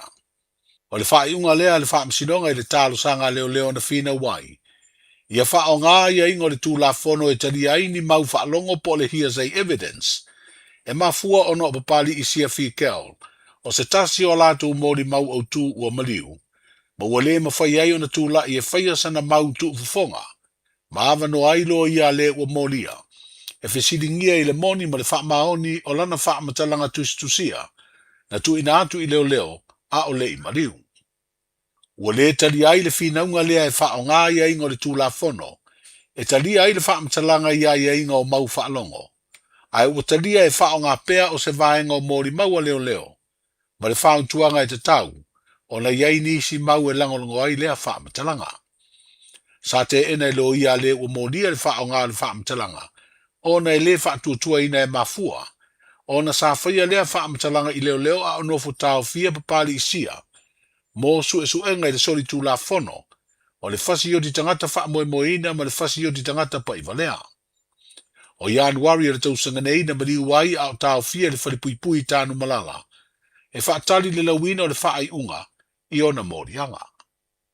O Lise Smith e se furuiva morianga leo leo lo tua iai, ma morianga ia e mafua mai se sua suenga, ini tusi sa tu ina atu ele ua moria i le ao le malo, ma le komisina o leo leo i le tausanga i lua whelua lima, na ta ua ia tusi ni a fianga o le sa ave ma pāle mia, le fionga fia me Naomi mata afa, i le maliu o Caroline sina vaiana kabed. Le astol sutasi o le masina fau au kuso, ua whaatulanga i whaamsinonga e vala wai mori mau o le nei mata upu, ai ua le o le masina o Novema. O leo watatala i tuali e to lua James tui sa vailu ua tua ma Fred Oliver Jr. papali i le tua na iai o tau fia le va inga leo leo le whale pui pui tānu malala. Talu mai le masina o meo le tausanga nei. O leo songa fua na whai ai le wha ai unga le wha amsinonga bāwalunga. E te tala i tua ina ua wha sola muri i tua e leo leo le lato utete. E te tala ai James ma Fred i nia ia inga e wha tari ai le aso. O le la wha amsinonga i morianga o le wha o ngā o tupe ele elea. Ini ngā yo inga sori tūla whono. Wa whātonuina James e nofo i whale asiu, ma saini le ofisio leo leo i whale olo. Ai o Fred, wa whātonu e nofo i si umu, ma saini le ofisio leo leo i pautasi i whale alili. Wa whātonuina i e whaamsinonga lo ia leo leo, ina ia tapena se pepa whaale tūla whono, e tau fia na tu ua Samoa e ia tau le lea, se ia mai au na sue o la morianga i le whaamsinonga whae tū malo, ma le whaamsinonga māulunga. O suesue ngā leo leo ni so tanga i Samoa i le sori tūla whono tau whasio tangata. Le ana tūla i mai lea tunu o Vietnam. O lo tua i aine li i televau se to lua mai Samoa na malanga i lea tunu. O lo o mafu ai o na whaia mōri a ngā leo leo i a James Atua ma Fred Papali. Wa amatalia nei tiu te tau ave le fionga i a vui Clarence Nelson, e peo na whiriwhiria na te tau ave le tofinga wha le wha vai o le komisina o suru whainga, mo le umi e ono tausanga. O le songa fua le nei vai aso na amatanga lue ai le fionga i a vui Clarence, i lea tofinga ina ua mai o na wha tautoa ai le sauninga, sa a wai le fionga i le pāle mia, wha pele fonga whatalai, ma tai o le malo. O le awa whaatali na wha whelo i ai le komisina o suru whainga, e le pulenga ma le au whainga luenga le ofisa le komisina o suru whainga. E peo na sira fia o le mai o le tautua lea tamali, i le tofinga wha masino ina ua malolo li taia i le masino yuni, na wha ilo ai e le fonga whatalai, i tau urumanga talua i nei e le fono au au whaitu la fono, le whiriwhiri o le fionga i a vui Clarence Nelson, i le tofinga komisina o suru whainga. O tō tolu i a te ia komisina o suru whainga ua whiriwhiri e le ao le malo, i lunga o le whautuanga a le pāne mene. O le wha mua le wha laptonga le wha putunga tupe lumana i manui o tangata le nupi wha. O lo o ave le teimi nei le malu pui pui o tupe o sao whanga o lo o teu wha whainga ruenga i lana pulenga. A o whaia ise su e su enga ma se ilo i longa wha aloto i whale le pulenga le wha laptonga i sao whanga maisi ana a seta. O wha ilo le tūlanga i se pepa o wha mtalanga mai le pulenga le nupi wha. Ina ua mapuna mai i whafo nisi o li poti ma wha asana launga i lunga o penga ta wha ilangi. Ila iai leo ni sa ili ilinga o lo whaia i lea a fia i ni tupe, a le wha lapu de patonga i ni ngā yo inga sori tū la fono ua masalomia. O su enga o lo whaia, o lo au fia i ma le toi sila leo le wha lapu tonga, i le vaenga o fiso o ta inga wha tekonolosi, o lo o teu maruai i ana wha maumaunga. O le ma whaia i le pulenga na toi au mai wha lawa i tele seisi wha amtalanga, ono o su enga o lo wha ngā solo le teminei. O wha iroe leo e leo i aise lato su enga o angai, i se tūlanga whapea tu tonu le nupi wha. Ai mole au nanga masani a lea wha lap tonga le malo, i le talo sanga ina ono no ngā tupe, ma le siaki ina o sao whanga whapea whaamrianga mo le au whai sao whanga, o loo so longa le leipea e au noa ma se whale tonu. Manuia nene yaso, soifu. Pui pui lo a inga i le tau malulu, au e te whaatali. Whaatonu nei loa lo tu i fulu, a whai ngono li mau tau sanga pe o vatu, pe maua o e singa se tu mau, mai tanga, po maua foiso walo i singa se tau manawa. E ma whai o na whai e fua lo tu i fulu. Tanga iane i le upenga te whailangi, bookmyvaccine.health.nz, e vave to whai ngō fie, mō whapesili manisi whamtalanga, Really Maile Vaccination Helpline. O valu se lau, lua valu lua iwa lua ono. O valu se lau, lua valu lua iwa lua ono. Po o le fono. O valu se lau, tolu ono ono wha valu. O valu se lau, tolu ono wha valu. E siri le puipuia na i loa le tonga fitia. Whai nei loa lau tuiar fulu. Ta lofa lava, o le siu fofonga le nei o Samoa, le Radio Samoa.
Up.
Hello, se bali bal table watis fumal tolu minuto chene le JUL se football lua. Datu wa malonga tono le fayaso. Pengale tulu itu mga luenga di sida wanga ya ti malolonga. Dau maftanga vai ainga pe ana ye ile nei ya uli. Pa malo atu datu pokala mele pa ye malo datu wa tinu. Yo la to follow ma futu ba ilunga datu Facebook mo lunga datu YouTube. Doi fa feilo ya tu datu wa tinu Samoa lo ma futu ba tasi ono tesi mal tasi fa mo. Ela ku kangai fa ila to maftanga le uli. Ela ngasi sengan ngai ya ti oi. Lue mai kua lima iluma La datu wa fa e bale uli. oso ilunga Ela va no datu leina datu tatano la sau ka mafkanga ngau e alo yai. kasi kako paki lua Ela kuka la to maftanga na wa fa ila uli nei. Le wa tal talaina tolu fit tasili ma tolu. Tolu fit tasili ma tolu la datu wo le sa i liling ole ngasi seng ole uli. Ela kuka. Ela to maftanga. Ile ulu le solua. Ya tu orang lain talofa. Talofa. Talofa. Hello. Malo se fua. E vai tu fai la talau. Ya, wo yai. Hello, tio. Ya malo se fua moria. Ah, fere que malo vai. Oi, Marcau, si, que foi la talau fa mo le la sunga. Ia, wa wo yai, seki uso. Na te finga luanga pona te mafuto per fale? Ia, le mana ia. La lo como fkanga i rou. Non devo vedere bucalo. Dea? Devo vedere bucalo. I mukalo? Ia, malea. Sai ia. Awolo. Seki a oso. O mangkau fianga ki? Ko me au. O yo kua kwa? Ia. Ah, o yele mamao. Ia. O so kai le iwanga o fu elom kalo malau. Malau me ai ngo fai so. O le me ai ngaru abangangi. Ele merasa.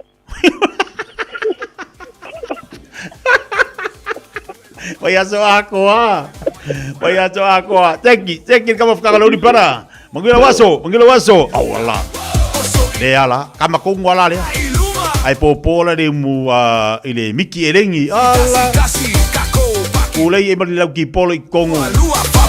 Pio langa ye mu kalo ah. Lunga tato leina talofa. Malo si foto. Iya si fuera lei o abelauli. Ia le mangia fa kai. Seki, fele sa tabalau. Permiua. O yo ko le la kala kar siti ya. O ya fa. Awala Ya. Ai va pio en que la kala kar fala ba que le ngai. Kila la ku ko. Ole le fa popol mene fa. Olla, ai popole. O ko Samoa. Samoa. Tolle. Ora le sa fa popo ngai fa ka di martina le finga luanga. Ava se é no é mangangi. Ui. Kala ro i masus kamako o umore. Wale au ngala.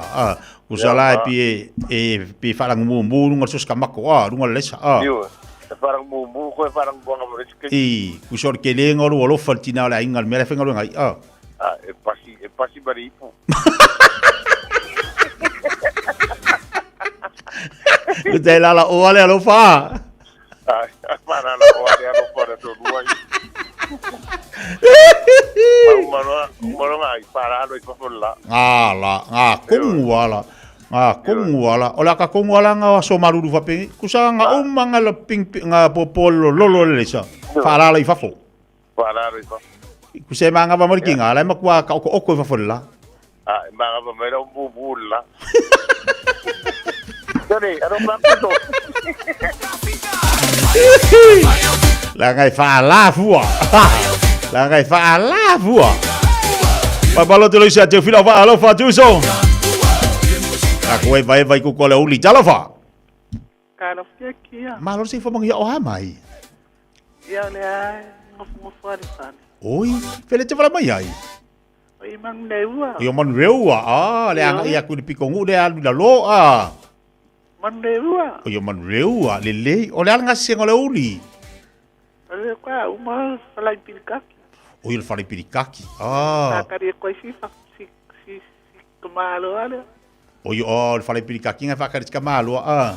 O sa le whare pirikaki e kuse ai le pirikaki. Man whare whawhai. O i o le whare whawhai. Ah, kusa le whare pirikaki ai mori le whare whawhai. Ah. Wale vangare koe ku ia se si teimi. Oi wharewa kere koe kui. Ah. Ia whaasa oi ruko urua.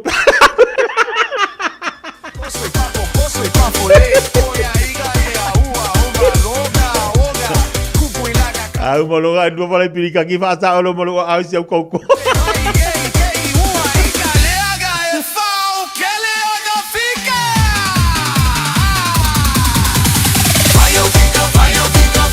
Ya, le lai 10 minuto challenge la semua lua.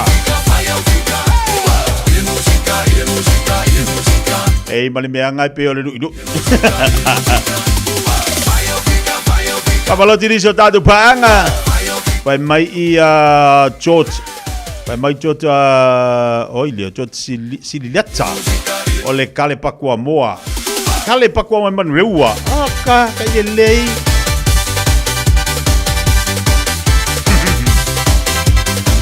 Vai le fica la uli jalafa. Jalafa malo se kum riu to. So I fu la uli brada o mala uli. Ola manuia malo ya manguia le uli malulu. Lo ke wala ku kongo I falai. O fe ange para bai? Kongo falai. Kongo falai. Ola falai ne ngai ke fanga. Falai sai ngape falai samo. Falai poco. Falai poco ma ngai ola ku ka ngai fe kongo falai. Falai le boa male chips. Ola chips mal boa. Ah. Malulu le so. Ala ai popo ai mal bolia. La fa pa koko kinga I fa fu la lo fa. O yo le fa pa koko kinga ai falai chips oi. Bale ngala kusala le par palar kinga ai mama oi a. Ta vo o mo par pala o falai no chips. Oh. Ia le finga ai le wo koko lu ku oi lo. Ia wale le uso mo ngia fia fiti te. Seki para, seki. Luas 10 minuto challenge la semua lua. Patalo pati ya Vita Fiaba, mafuto bai dai pore Australia. Ya Steve fatalo vatu de banga la uli mafuto bai nai falongo longo kempa. Australia lo mafuto mai ai. Selau ai nga fatalo vatu. Pa malo atu ile fatua. Yo le angar su au le mere bo ai.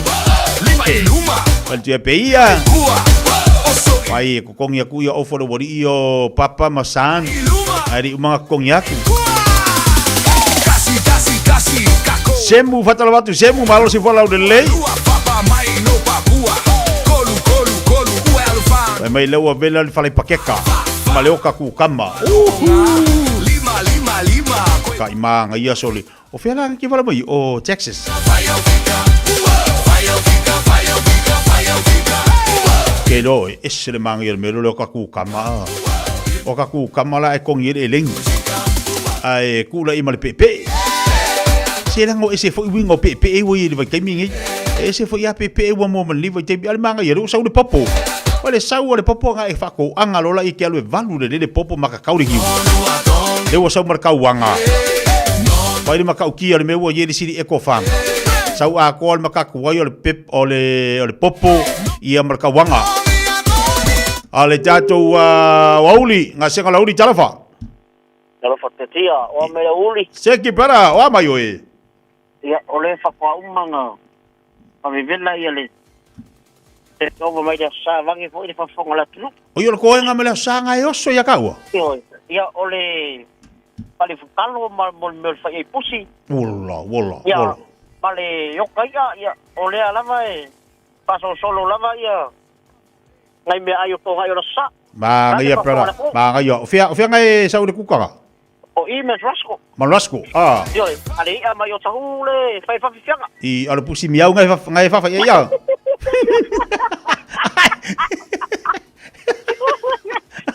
Moka ko pia foi Samoa e vai da Samoa manga yole. O fai pos. I. Manga ia. Be sidi ngai ke ko anga fanga pusi al sami. Oiro. Ia fa fianga ngai mai goraso. Seki brada lo fatu manuela uli. Ia fa pedate dia. Ia se foi ia.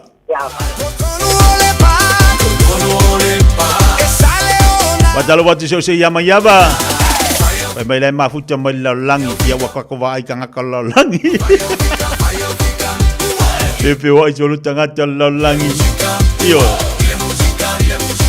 Luas pun tolu minit tele jula semua lua. Mama lo atu la unga se pola kuka li tono freinga. Malo nga lue malo tawa ta ia tau tom. Ia po ila tau folo fe ngai manga se ko toba taka tono mo to malawa. Ole na lo tau sa ili se tu pepe mai ave fa tau se me ai. Awa te popole. Yo kaku mau fas falawa. La brenga. La bal fas falawa me siringa wa mau me ayo laso. Wale vang kiri koe kausami se popo. Wale vang kiri koe kausami se popo. Wo fale kongu oloa. Popo la falawa mal popo. Ya ngala ya maku yo le ali le. Le ali le ngifo. Ya ko ngali le kama mayaba. O rose. Kama fonga le wa makan ko uruma le nga kongu.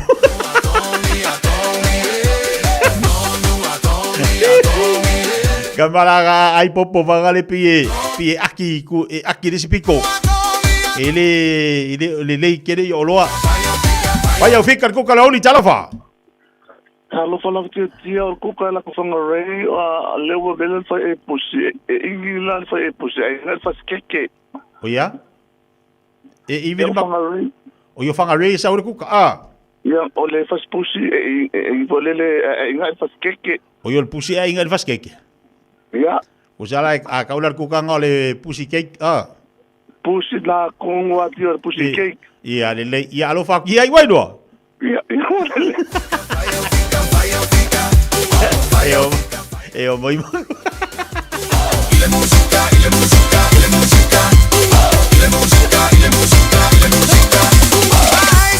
O jogo caia essa ole vale. Capia sala moa.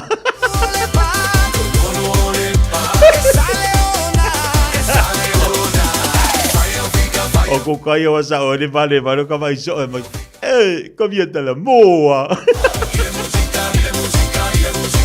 ya me vagi puse i vingi makari Lue mai kua oya ka via kai ngi yaso lunga oso i kua la ai luma la ai kua kasi wa tau se ku fa pe i vin makar kalo le lua papa mai no papua kolu uerfando ungo fa kua ovalunga lima koe paleo luas fu ono minuto tele julas fu le lua patala fati ala tina tu pola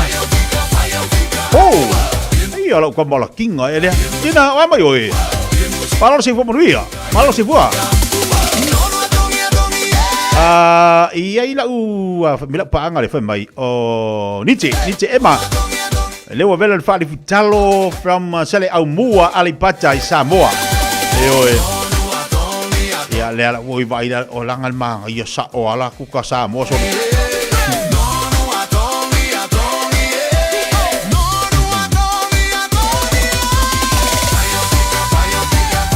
ia fo vai au fika loli le ala uta baftanga ngai ai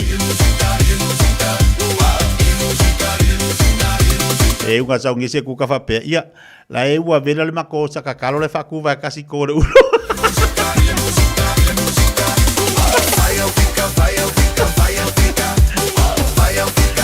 maka ukia ku ka yo mai ia tatu wol wala talafa halo ya me ia ko nga talafa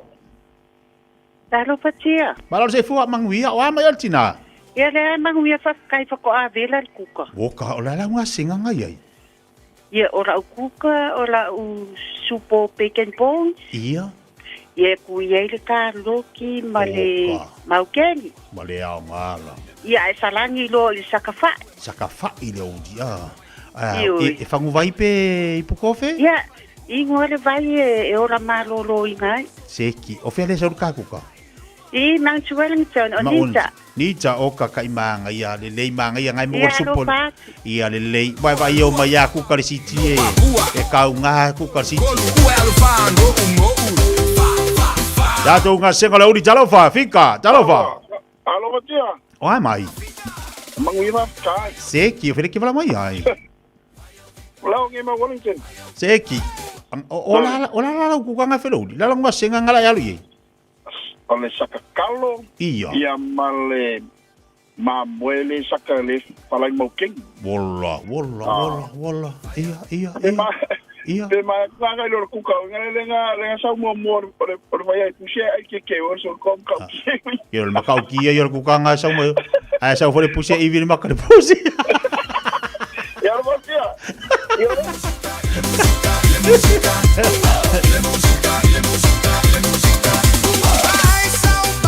Luas pun malu minit cek dari julas malua. Dah tu fikal ngasih ngalau ni jalofa. Jalofa. Malor si fomoni Cina wa mai. Ale manuia la fastai. Lele. Ale mang yo fa fikai. Ola la ngasih ngalau ni. No mon por kala me masango fie ole kuka la alwat. Iya, sa no mai. Ole kuka ole ya sa mangi le o manga ave ile sosilunga. Iya, male fa ale fufai. Iya. Iya. Ai ngwilengiu. Woka. Sengiu mai Samoa. Iyo, lengiu nga mai Samoa ka ga ngumenge ya. Ola. Su ilo. Kai lele yo fi lele yo nga kau ko nga lo fo ya o malalu amaringiu. Wa e le ngu si pu vai wa e ngulingiu. Tene que so ya. Se wa papala le faka si o ko ngale ari ia mangia ia ngas kamafka ngale uni wai lo. Fastai. Ia le. Le ai fa feka kile se mo volo ke e mo volo ke ari ngiu le ile a kon ke a kwa e fu mai. Ia a e me se au fanga oi lo e pa u. Dia yo ke al makaku wai.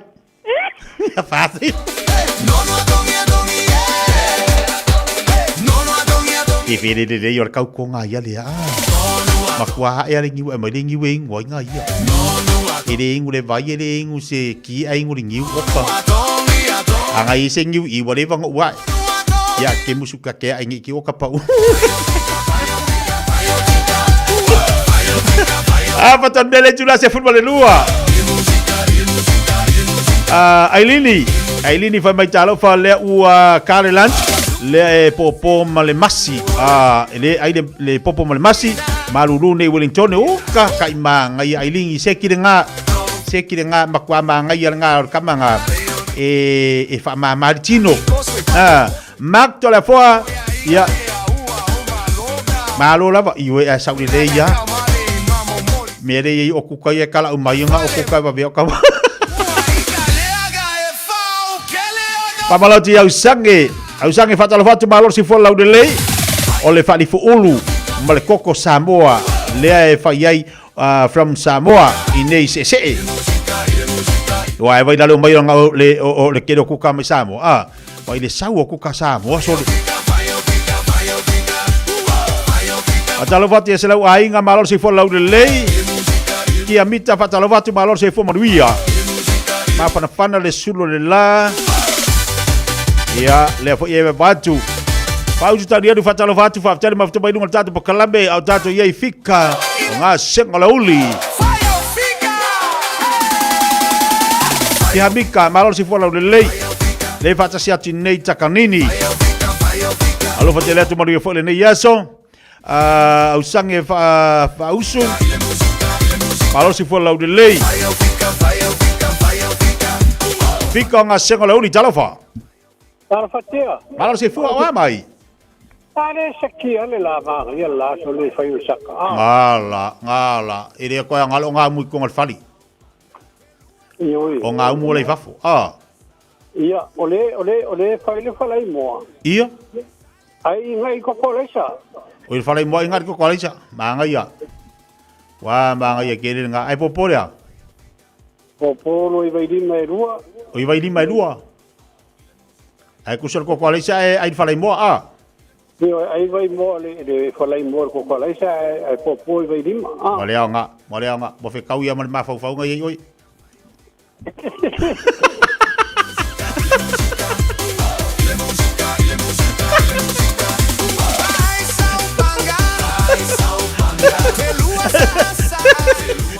Ahora soy el va con la cucara me pai. Por coco le sai fa lai mo io fe cau ia mal ma fa ngai fa.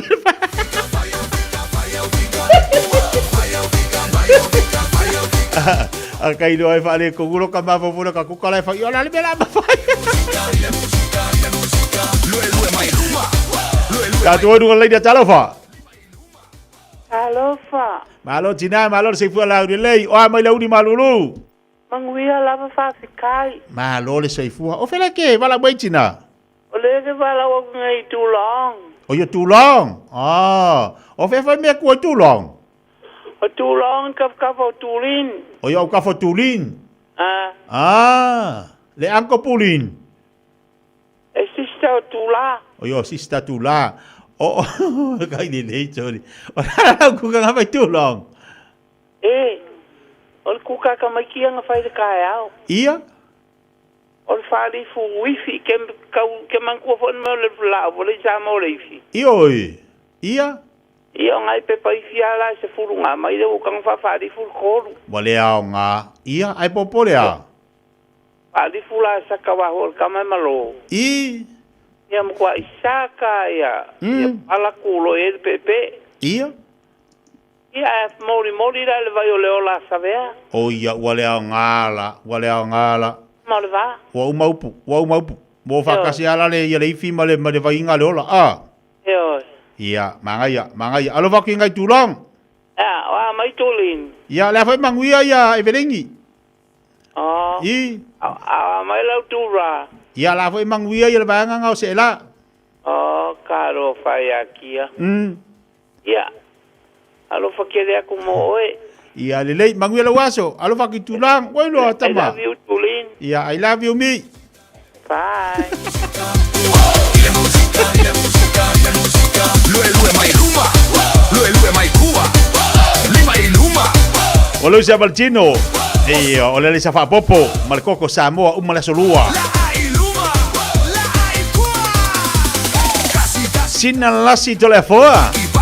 O le kuka o le fai ai valu ma le supo mangioka e momoli le mo ngalo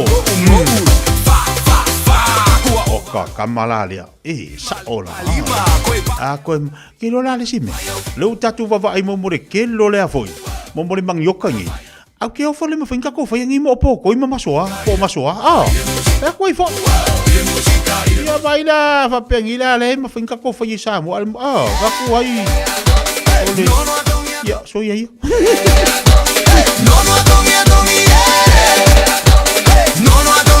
Roof, my roof ole tuna, male toast, ole lunch na. Visita leina tatu wall fika, talofa. So se manuia jetia. Se foi la lei o amal leuli. Ia manuia faftai o mai. Seki le uli uso. Ese foi meu, o ikuka ka ngaka ya. Ah, sore masau kere sore. O kuka.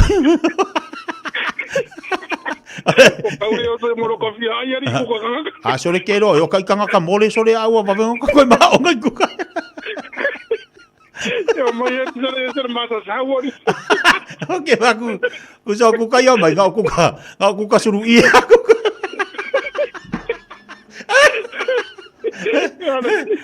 Ole nga kusari de foi ngau lo ngau kupari. Kusari ima se kuka fai ofu ai mere ye ngau suru.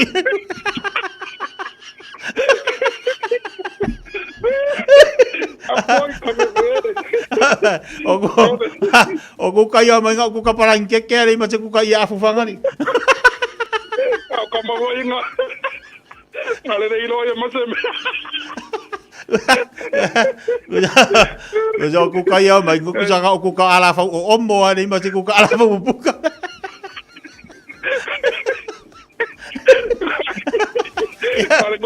Ngale ngo voi numa pere kwa. Kuso kuka yo ka. Kuso kuka yo ngoka ala mai ka poko ka kiri ngoka. Que mana va ko pa. Kuso le manga yo kuka le la mai. Kuso nga ngoka fa va le ai wa ngoka fa vasi. Dei oi mala wana te fale ye ko nga kuka. Kuso ngalo. Ni me ai fale mon ko ko le. Ole manga yo kuka ye ngalo le son ka fa nga mai. Seki. Ia, ora kuka. Or so fai. Ia, sua fai. Or sofa ila na wa bela kam mo sofa Leanga, o leanga. mane kingi kira ma kiro fo mo O ka, alla. Dal fa ngal fa bo ngai. mi velele ma kam mo fala mi I. ya wa kala fala Ia wa leanga. Wa leanga. nga O ila ma. Belanga ka o ku kai fai o fu moi. Ring se vai. Vai no mo ring se vai. Kalau bagus mau ngela waso. Ko ki mo yo mai ku ka ring ko ki. Thank you so.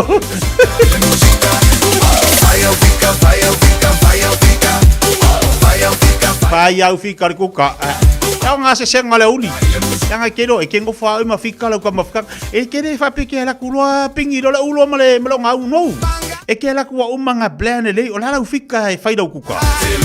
E ke la ku la o le vanga fa ka o ko lo ma fo fenga ku ka.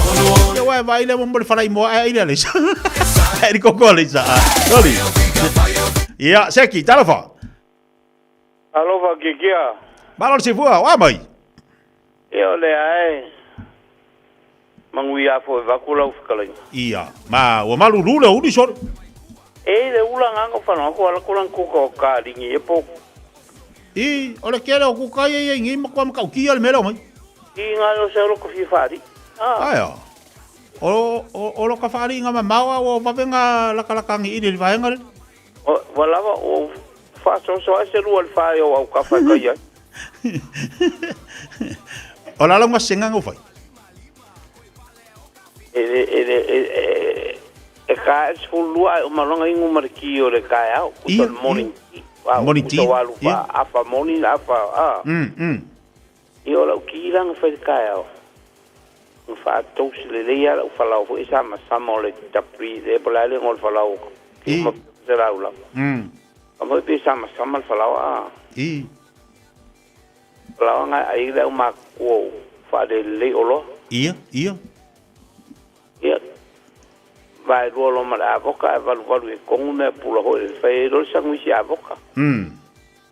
Ya, uma role mal ko ko le sanga po fa vela. Ba. Alu ila kamalanga oka. Koleonga. Le. Wa makwa mkau ki ya la ko ngol mo. Manga ya. Akari de la fue ngalo ngomai ma le tina. Seki. Usala kasi era inga aso. Kasi wa ki ka ku se ke el moni na la kasulu. E kuni melor ke el sulu le ke el sulu la kar kasi ya ko fa el tina le ngole fe. Maya. En bangai fu ngai ma kipi for ka usambia. Kipi ka usambia ora ikelo ma ya so nga. Ala. Ya ngai ba venga. Mai ba venga mo kamo. Manguia fa tai kalon. Ya me si ngai manguia la inga. Iyo, la manguia be uma dalo fa li, fa malo fa tai fa ngai manguia o lua ma la inga. Ya me si ngai fo manguia mai o e mare. Kinga la inga lo fa pia va venga pa manga ba. Ya fa tai alo fa ko mo ru martina. Ya. Ka ko fero e fo. Ia le le alo fatu. Ia, fa eso e fo. Ia so fo ia. Debele wati lo Jose football iva minuto jalo le July jasi. Sina lasi. Dole fa mai anga ulaka laka ko mi so fa ia valu. Singa fa ai valu ring fo. E lua ta tole na talofa. Ia, ma lo se fo lau de lei o mai. Seki fa fika kere ngai ko finga wa mai. Ya, fele ke wala mai ai? Wala ko nya i manulewa. Ora ko ka manulewa. Ma ngai la ku ko leo. Ora ko ka manulewa ore. Ora upa ni funga. Ka pa ka lo fa nga fie e kalo ka ma ko ngale mo le kalo mai niwe. Ia. Kama uli foi ngai. Kama mapo a foi ngai. Le pe ko ti ka ko le aso saka. Ia. Kamala ngai ko ja ko le aso saka ia makwa mapo. Ya. Kamala nga fa mai nga po le umala ne ko me ka ora ni. Ia. Ya fa lu ro me lu po a foi ngai. Bole nga. Bo umala. Umala le fa kalo ma lu po. Ya umala. Kusala nganga lu kau sami malum tua PS. O nga ku sa ese foi dar kau me ai lum ku ya. Ya. O se ese foi le mea ia kau sa mea lo makua ia. Ah. Ia, e sa mea kau sa mea ia, e kau sa mea ngai mo mea ai mo. Mo fruits ma ia. Kau te peko so fu maroro, ngai. Nanga ka ke o mai na ro pu. Ku sala le lo fortina ngai fa fanga i odu pa ia va na ma. Okay, yo so. Ya le va perkinga. Kau sa mi lo tua. Ma wo lo malo se va ve funga va ve funga va. Ora bun chalofa. Chalofa. Iya, uzo amai. Emang uia votai. Seki, kau falo ngoko le ya, o me sidi ke mo uia. Iya, o solo ke vai aku le manga yo o kamu ngai te fa kau ma yo. Tole, kamu ye mo i sidi e ko fama ma kau kia. Ma ku manga yo kamu. Kasu se kamu solo tu la ko fa kau mo se kamu. Yo kamu yo sidi e ko fama ma ku umi ai en fa nga e ku afa pekeri ko yo ko ai ngai sa mo en fa nga e ku ka fa ko fa le ai dunga maka sa mo. Maka ko la kapila ko yang ni.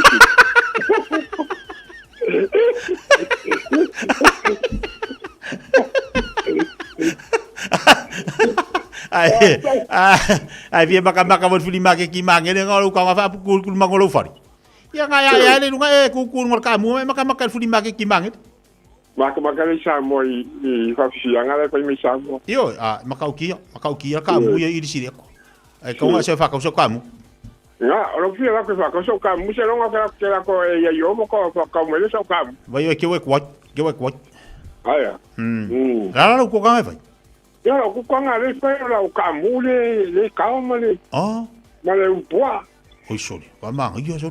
Kamalva, ka ma ngi. Ya va pe ke la ka mai o la ko so. Le awa. Ka mi sidinga mo lo kamu. Ke lo me ngai bisi. Ka mo fa le miki erengi. Sa ola, ko yo fa ka ya ko so nga sa ka kamiki. Ka nga fa le miki erengi. Avere imale erengi ya, avere erengi mar ku ka ma le yang. Ya mal so la li. Ska manga, manga ya nga. Sa imale so. Ya. Ku sabi ang Seki uso. Seki. Iya, makela uri. Iya, te bua. Ada tu se sila fa Fiafia ka uli. La banga fi ko le uli ni ka ko kuka. Ka ko e vai foi taiao. Wa o le fedang ulang wa yo nga sengo le uli. E makaukia. E makaukia fa Fiafia nga. Ai me se foi yo nga senga pe ona yai. Ilunga tau tupa la si fonga vele sawa ta sinima tolo ambo mo tatu proklame. Ai Fiafia mai mo tantou. Tau ka ko le aka. Ku sape se au ku kanga e mai. Ya al mesidi wa aka ni.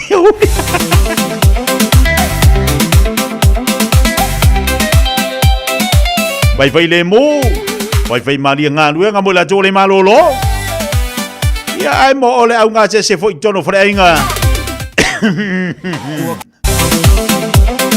Vai ngi ke wa mud valai. Vai le nga o ngi ke wa mu ai. Ya mai ata. Tatou ye pito i luma mo fa lolo fo i fa tau me se aka. Se o fo ringa fo i ke aka ko lo fa tau.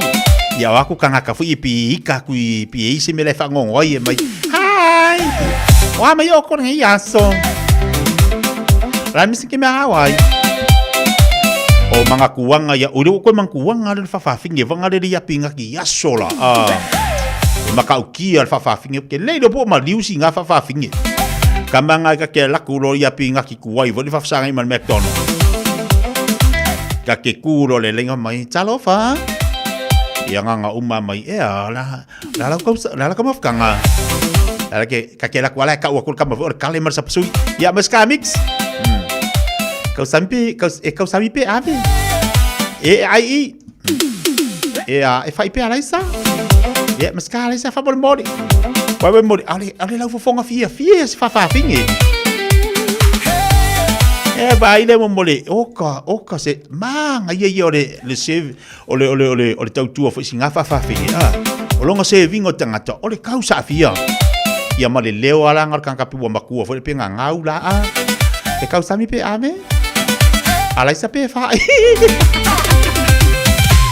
Ua koe lava o sio ue o le mea alofa ale papalagi. Masio ola e kasiga au mai lavo ke ola ola i. A ole ua ko o mai. Ma uko fa saga saga koe whasa saga aga I kai Mali e fo I ole ola Ai le ai ogi ma fau fau Ai ga o se whamaga ku e le vale a gei whagau A o mai la e a waku e whawhewhe o la u whagau O lele o a makukua ua I umamai I le pikau kau Se oi ole a Se I ole le E ai ole a ako mai si maua E so so I ai se ua masa sau Se I fai fua fua Lele ua milo whakasi o mai ai ma le au le au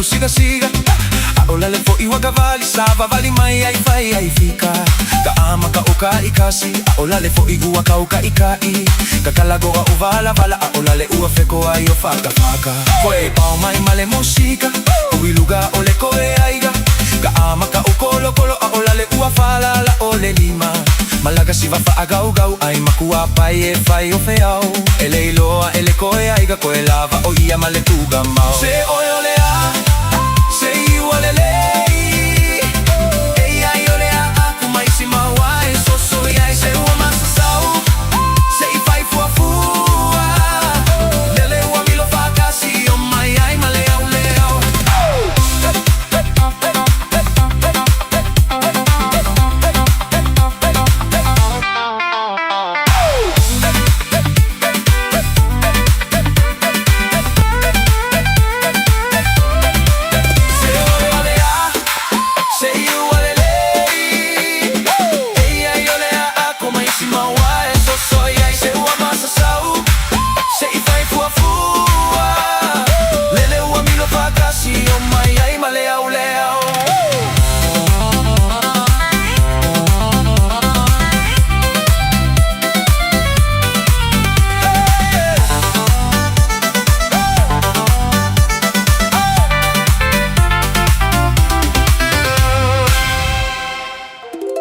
A e fia I lope ono lo fia lo fale I lo lunga.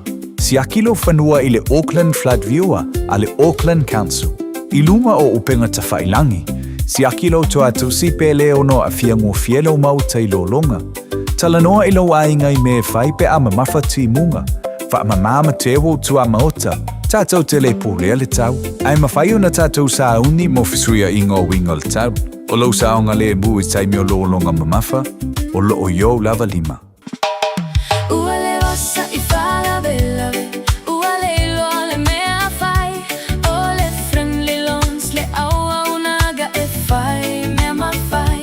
Le tamaitai o Agnes Dowers mua o le atau tua mo oi. O walu se lau fitu I vaiva o le tali o lo faa moe moe. Le Friendly Loans mo nono ngā tupe, tu atusi, Lua Fitu D, Waiparera Avenue, Henderson. Ta lofa Samoa. O le whapito o le Best Bargains New Zealand Winter Mega Sale ua a mata I le taimi nei. O fi whātau sau telefoni fo. O lo maua le iPhone ma le Samsung lata mai. A mata mai le na o le lua lima ta lai vai yaso. Ai ala se se tino fo lazy boy. I le na o le lua whata lai vai yaso. Ma wae. Wa siria ma le lua lima tau sanga le tau tua a le Best Bargains. Ta tala fitu aso. Vili mai loa I le o valu selau lua iwa toluiva. O valu selau lua iwa toluiva. Peta mai ana I le Facebook page a le Best Bargains. E ia inga whapito. O e sauni malanga I Samoa. Maratua lolo mana rental solo o maua iso se tu ai ngā taavale e talawhea ngai mau mana onga. E mawhaiura piki la taavale mai le malaiwa lele whale o lopo o whangalii. Whapelo tātou o fisa au tui ala fua. Pe momoli atu fo I le whalitali malo o loo e whamautu ai. Ai ngā whaabitoa. O lo ia tātou insurance cover e te fili mai ai. E nani tupu se whaalawelawe ai o loo iai le whaamama avenga. Maratua lo iai le tātou account I New Zealand. Pe lafosa o fo I le moana rentals e whaonga I le Pacific Easy e whao ngā i lau credit card e whaatino ai le tongi na o lo sa. Mori se wha mtalanga wala au le Pacific Easy i le ovalu se lau o tasi ono po onu mera masani au kilani o le lua fitu ono fitu iwa fitu wha po le lua fitu ono fitu iwa valu wha. Talo sanga e transfer o i le moana pe asi siane i le tanto Facebook o le Moana Rentals po le upenga ta wha ilangi o le moanarentals.com. Moana Rentals o laupa anga e taitolo ina oi au e malanga asiasi i Samoa. Le Shine Dental, susu mai i le lata u falefou. Wa te le ma mata ngofie, il Fiafia le siaki au oloa fa apele ni fa pietasi. Moe wa le stella mai o fou mai i le Shine Dental i le na le lima selau i vaiva tala. Fiafia quotes mo le wins ma le ACC, pa tasi ai ma le Fiafia tong fitinga, moe sful valuto sanga ngai lalo. Le Shine Dental, hafia mai loa i le lima fitufa Great South Road Manukau. Telefoni lua fitu ono fafa, lua fitu ono fafa. Shine Dental, your smile, our passion. E ia inga fapito.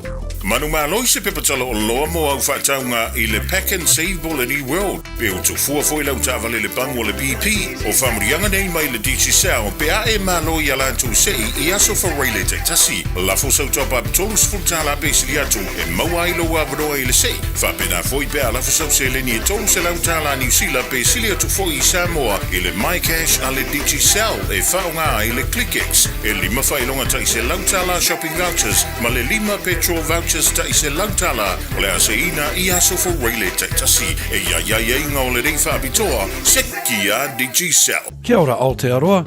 Good news. The starting age for the National Bowel Screening Program has dropped from 60 to 58 years old.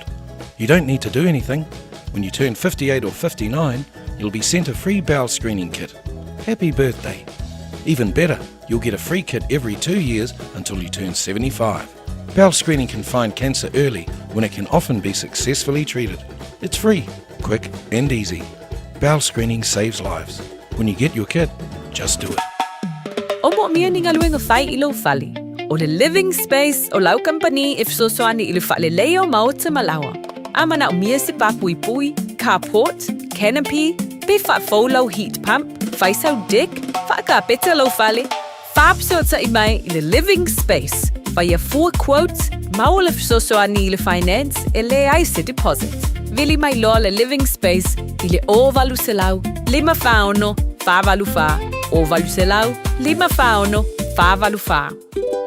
O e tau sa ili sino fuanga le leima saonga le mu a wale tau singa ma le au tau wina o lau tama.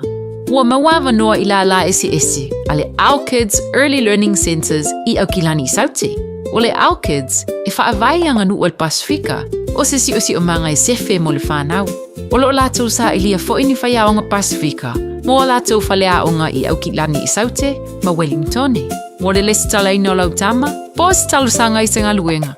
Pafso tai, Our Kids, i le ovalu se lau, lua ono lima whātolu fitu. Ovalu se lau, lua ono lima whātolu fitu.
Lui tau mō le aso.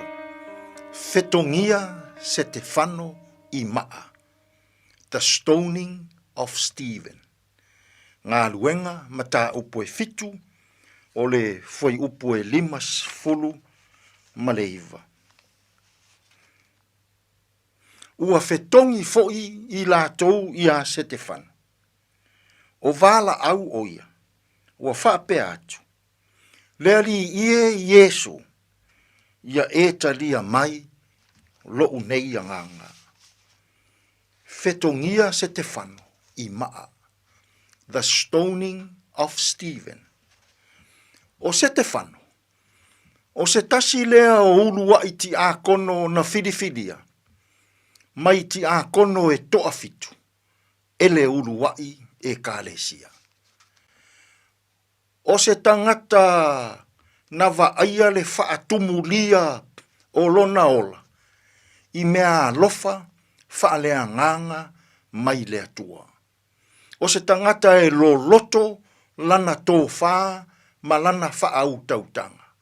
Ma ua whiriwhiria ele urua I e kālesia. E whai ma whesosoani I le au a posetolo. O mea lofa a le atua o loo ia Stefano. O mea lofa lo loto ma le tāua. E o a I le upua le atua. Pe a la unga ina e Stefano. E whaalo longo le toa tele o tangata. O le tasi o la unga Stefano. Na lu I tauina ai e Stefano Israelu. Aua ne I pei o la tou aunga tama. Sa o la tou te ena le fina ngalo pa ia o le atua. Sa le usitai I le fina ngalo pa ia o le atua. Aua ne I pei o la tou aunga tama. Sa la tou fasi o tia ma faa umatia. Le ola o le toa tele o au auna a le atua. O le la unga lea Stefano. Na tupu ai le loto ita I anganga o tangata Israel. Ona e musu e whaalongo I le upu e sao. E musu e whaalongo I le mau e sao. E musu e whaalongo I le mea a miotono. O le la unga Stefano. Na amata I loa ona lama lama e tangata.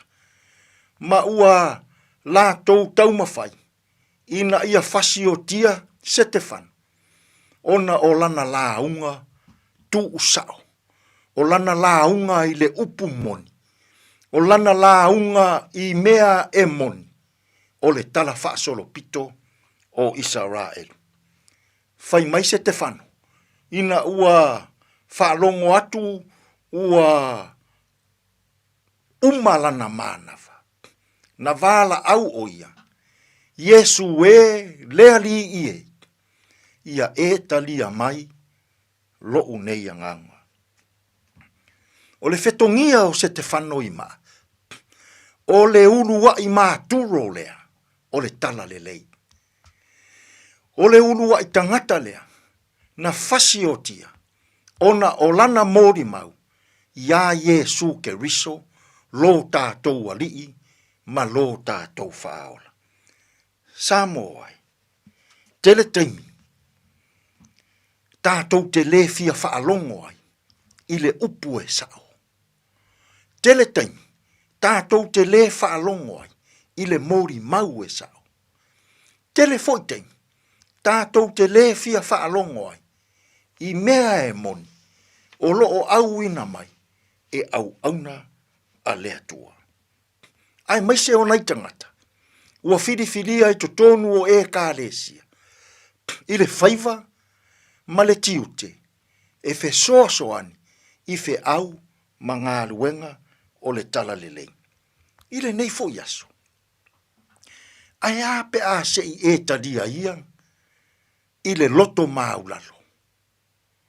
Upu a lea tua. Upu e moni, upu e sao, upu e whaamaoni. I lo tātou wola. I lo tātou te ena pea o le atua. I lo tātou te ena pea o upu mawhionga a le atua. I lo tātou te ena pea o le mea e sao. O le mea e lelei. O le mea e mātangofie. E tusa mawhionga pa ia a le atua. I nei aso. Toa tele I tātou.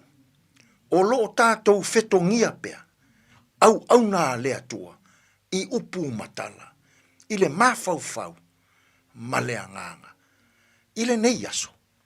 Ai a pe a sei e talia ia le upu moni a le atua I totonu o lou anganga. Tātou te taro. Le atua ai. Tō tele au auna. Ua mātou fetongia I upu matala. I le mafaufau ma le anganga. Anga le lei mai ia mātou fe au mga aluenga o le nei aso. E manu ia ai mea uma. Lo laf swafa Yesu lo mātou alii, ma lo mātou faola. Ua mātou tatalo atu ai nei. Amene. Te alofa Samoa o Mr. Cowboy le nei. Whaafafonga ma mai mo mai pea I le Radio Samoa. Yeehaw!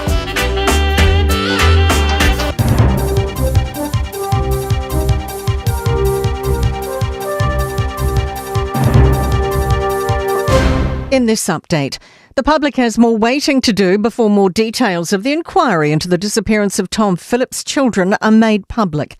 Attorney General Chris Bishop says they've extended the final report deadline a month to give additional time to clarify an issue. He received the report last week on how government agencies interacted with Phillips and the children before their disappearance up to when they were found. Bishop says he'll present the final report to Parliament as soon as practicable and will consider what may need to be redacted. The Prime Minister is not discussing Russian media reports a citizen's been caught spying for New Zealand. The news agencies report Russia's detained a 55-year-old man accused of spying for the NZSIS. Its security service is looking into a charge of high treason. Chris Luxon today directed questions elsewhere. I've seen the reports. I'm aware of the situation. I don't comment on security intelligence matters. That's consistent with what other Prime Ministers have done in previous governments. The NZSIS has been contacted for comment. The Nurses Organisation says Health NZ must address a damning report on Wellington Hospital's ED. In 2023, a 55-year-old man had a heart attack there after waiting for 5 hours, having arrived with burning chest pain. Tobias McIntosh reports. The Health and Disability Commissioner has now ruled Health New Zealand didn't provide the man an appropriate standard of care and was down to 10 nurses that shift. The Nurses Organisation warns the situation's worsening, with the department now operating at 240%. It says Health NZ must reassure Wellingtonians it's adopting the appropriate recommendations. Opportunity's leader agrees the party's best place could be sitting on the cross benches. Chris Luxon has ruled out working with the party, saying he won't go into business with those who want to increase tax. Leader Kulei Wong says how many votes Opportunities gets will determine its leverage with the government of the day. That's news. In sport, she already has 3 individual medals in the bag at the Glasgow Commonwealth Games, but a relay bronze holds a special place for Erica Fairweather. The freestyle star was the lead swimmer as New Zealand earned bronze in the women's 4x200 metre final on Sky Sport. So proud. You know, I said last night before, I realised I like the best part of swimming, so to be able to get on the podium tonight with these girls is great. Australian Rugby League head honcho Peter V'landys believes the NRL's next big broadcast deal will be clinched by a streaming service. The NRL has landed a record 7-year multi-billion-dollar deal with its existing broadcasters after doubling audience numbers in 5 years to make the game more valuable. That is sport. I'm Raylene Ramsey. Fais te fofuanga I tā pena e lau ainga mō lo longa. Tala noa I lau ainga I le mea I whai pe asi I tia le vai au ta fōlo fale. Tu au me tā ua I se no fuanga saunga le mu, ma whao ngā se a fianga o lo longa o tuanai. E whai ma le sona o le ona toe tu lai mai o ia fianga I lau ainga. Tanga I ane I le Auckland Flood Viewer a le Auckland Council I lunga o upenga te whailangi. O lo saunga le mu I taime o lo longa mamafa, o lo o yo lava lima. Tasilima I Vatolu Amo Radio Samoa.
Mau lava lena o le au talavou Fai mai lava lato e mana o le show Saulo ala ia le matu ai so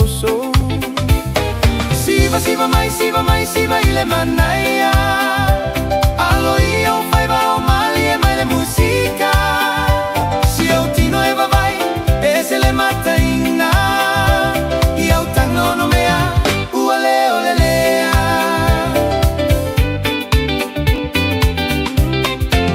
Au ele au laiti so mai ile tuisi Milo lo tino masi ove pe si Alui lalo e alui luga e alui lalo peise matavili Feliu liu ai solo peise alu ole maligi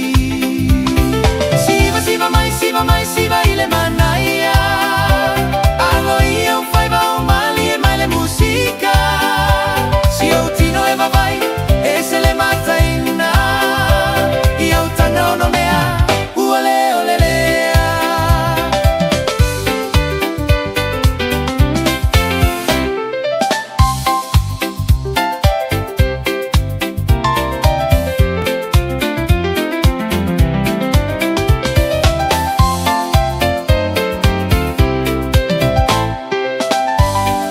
Sul Fabio di Telo Cede le Giulia Tassi le tau chubra ranga si fonga bini Samoa ta silima pitola momo tatu pokalame ni vaenga leoli leo mai atu tatu telefone ngana pretani pere fa fonga mai yai leo si atu tatu pokalame ile unanga foi mal tau chua tatu meka kanse lo fata simari songa di pule ya tongsia mo tatu le mtanga le vayaso itu te foi manga luenga ya au tau sa idi se Samoa oi male ainga patala fatu tongsia malole on sai malo foi le pale tu te manga luenga le yaso Ya, le nganga Fiafia lava te tia, le nganga whamawalalo e whatala patu ai lau sunga le ipasala lau, ia a tinane po i o le tautai o le tatu polo kalame o le Fiafia Mai, a wā po i whawhiri mo ina o le tatu atinu, i le a po i tulao, e le uli la to i tau mawhtanga malo longa le uli la to, whamaloso e whamania, whamalota wa tai a te tia. Yo e via le le tong sia o le vana te fi falongolongo le usi fonga ia e whaatai le tu o leo un whaunto te te imelo se fuma sa uola tātou e whela i le nei wa iaso i te mangaluanga o whaise o pisi lawa iaso o le tongsi Ia, e sa le le lau te tia, ia le whaia pisi me whale ainga tulanga whapengala tongia i le nina tu e fo i maile o pisa ia wa fo i whaua uni o tau tu o le whaatau wa al nei tangata i le pai mo luna se o tātou tu ia tō te leanga o mai ai le mo metong sia tu i taniu ia le afu no mafanga nga ia tulanga pala to ia le no te tali mai li po le official le tula le ole aso ia ia le tu le mo le ola me te poi no so tua na lei papel so tua cho tato tinu wa te tia yo le vanga na tau pole foi fa pepo e o te fal mai ia wa le mau atu oi ai fa te na sa e pisi fo fanga fa ainga o le mana io na te tau tua ia ole o tau tua mo le tunu tau tua mo ainga tau tua mo tu malo pe ona ye fo ia ainga la to ia wa lu ainga tanga tole ainga o ta ita mo ainga tinao la ainga tinao tamuti so le la mo te tia yo a me fo fai fo to la to ia ia ai sa ele fa pera so na fa ya ia fai fo malo fai fo le ya po il mamma po le tanga na to ia ia ana pai po le kingan pa runga ko le na mar fa so ai fa de umbia di wa como el bank como el finance ia me na le na fam talang ia to fo la to ia tia manga ia ese le mana ia tu ala lo le wa mai lo no winga e tau tua mal me fa ngale te va ai le mele le tanga ua ne i va ai tu wa le ai se mere kanga e fa mai ia fakari aku ia wa le lei ia a nga saudola ia le fe sulu fa i solo mo e solo e kausa i mani mere nga io e ane mana ia foi le vaenga le wa ta u tong si al ta po kala menio ia e tau tua mal me la te mafaya ai o te tau tua le i tu nga tau tua fa i va inga tangata e se le ma me lo ke le nga io so le aku le ola nga fa ya onga ke okay avaku fo falanga le upoleli ma kwa e okay aso ale no foi la tunu le vaso tu nei wa ufia vala watu e a vala watu le te ori limba longa winga a ngolo lo telefoni lo winga le te lo yel farfenga winga po le te nei o lo winga te malanga ifaf Ia sa pila lo tu langa fa pila ia so le le le sa nganga te tia. Ia e mana tua fai o Samoa o Samoa lo fa ma o Samoa o na ainga me kalesia. Ia. Po fea lava le motivo tangata la toia kinana le se lima se la tala le tanga. Ai ta mai fa lave ai fai me sa ngai lima se la. Ia pe o e mo le makal mo lima se la tala te tia. Ili ka ai va pe la le fa pe o ma ko ko ru la le fa mai fa mai ala ko su me se lus fu o ka mi agi mo lus fu wa fe ele wa fo la fe ma ko fin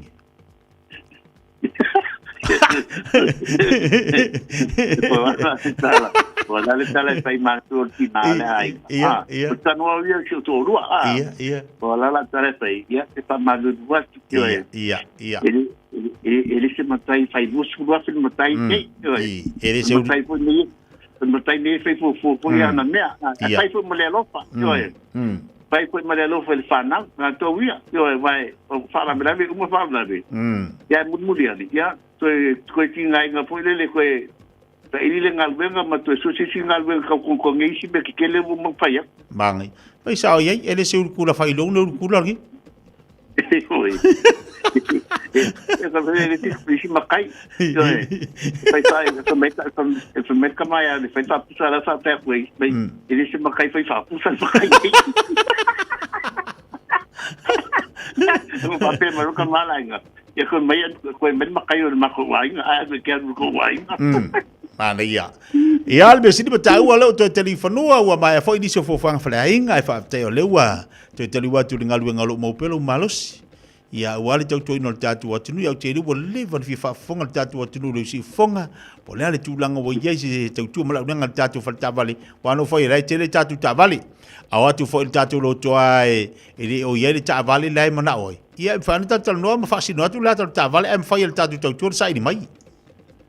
Ia esa le ma sa nga te ti ai le tai fai tau tu fo ile la sound dong ia wa le to e o ko fo me anga po me tatu atu io e tu langa la to via io o le tau sa mo kama fo ile te ti wa winter fo sa mo la to te ti io e se le manga le malu se mile le atia po fe lava le fo ile la fanga po pe tuanga po e mo li mauto telo tangata po ile mo langa ki sa mo ni mai tau le winter e mo ela mai le ke kwa ka kem gei ana ke le me mata la to wia yo e pale ia sa o mo mata o tia fo ia tele fo ia me tau sami la to wia i dungo awala pa tau ai fa la enga tulanga pa penga yo tulanga o talo e mo ia e ingu e lengi ulu a tele fo nu ia ola ai ia mo kure si vai o ai fo eu poule wakau ya anai maui si ndui wakau lo tia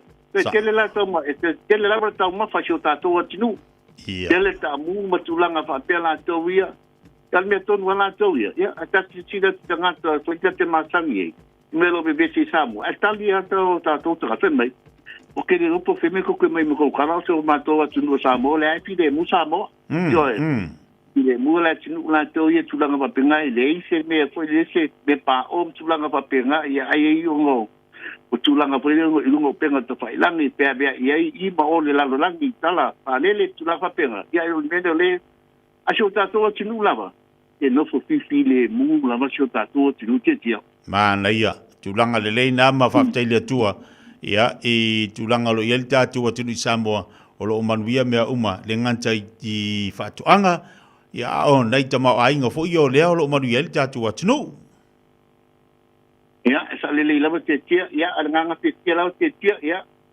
nga te tia la le fo to te li mai panua ia o bi inga la me fa fo te ina me lo so fu te ina me fo so fu so tatu atnu pele ina la mo Samoa ia fa peso manto bol e ne wo tatu pele I lu monu ali o nu ia tulanga la tatu fa ta ba tatu falta ba le me ka ia mo mole tu laba nga le patai ma fa malulu tu foi nisi po io le malule tu na fele tu falta vale ai strumento la mai au te rei ia na tu se ro nisi po fora ia le tu foi mai tongsia e tu ina e Samoa po la tu langa te pina nga lai ia mana tu e mo mo la fa ma me tongsia tu e mi tu langa mental finance ina ia e si le pia me uma ai tā lapu na iai, na e whai le temi nei, na e tau tongi le temi nei, po la sosani mana mia ia, e matu lama le tua lalo tong tia, sosani kia te oe, ai le whai alau tālo sanga.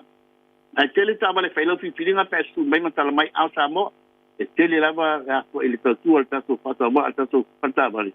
Ia mana tua le ae, whaanga solo lama le tātou tōruto sanga le mātou te vai e lau sā, e salaina lam tāmale, tōruto sanga mo mola kong kalate, pai fua le ae le tātou tautua, lau le stalaina lam tāmale, pa pē fai le whainga la wana fitness, e pai fua, e tongi sema la mega kans, pa pē fai le servicina lau sā, ia tulanga la ia le lama maua tātou au i whiwhi, e awhi lima se lau tālasa se tāmale, ai lua pe lufi o tātou pick up, o so kako piki apu po tātou youth.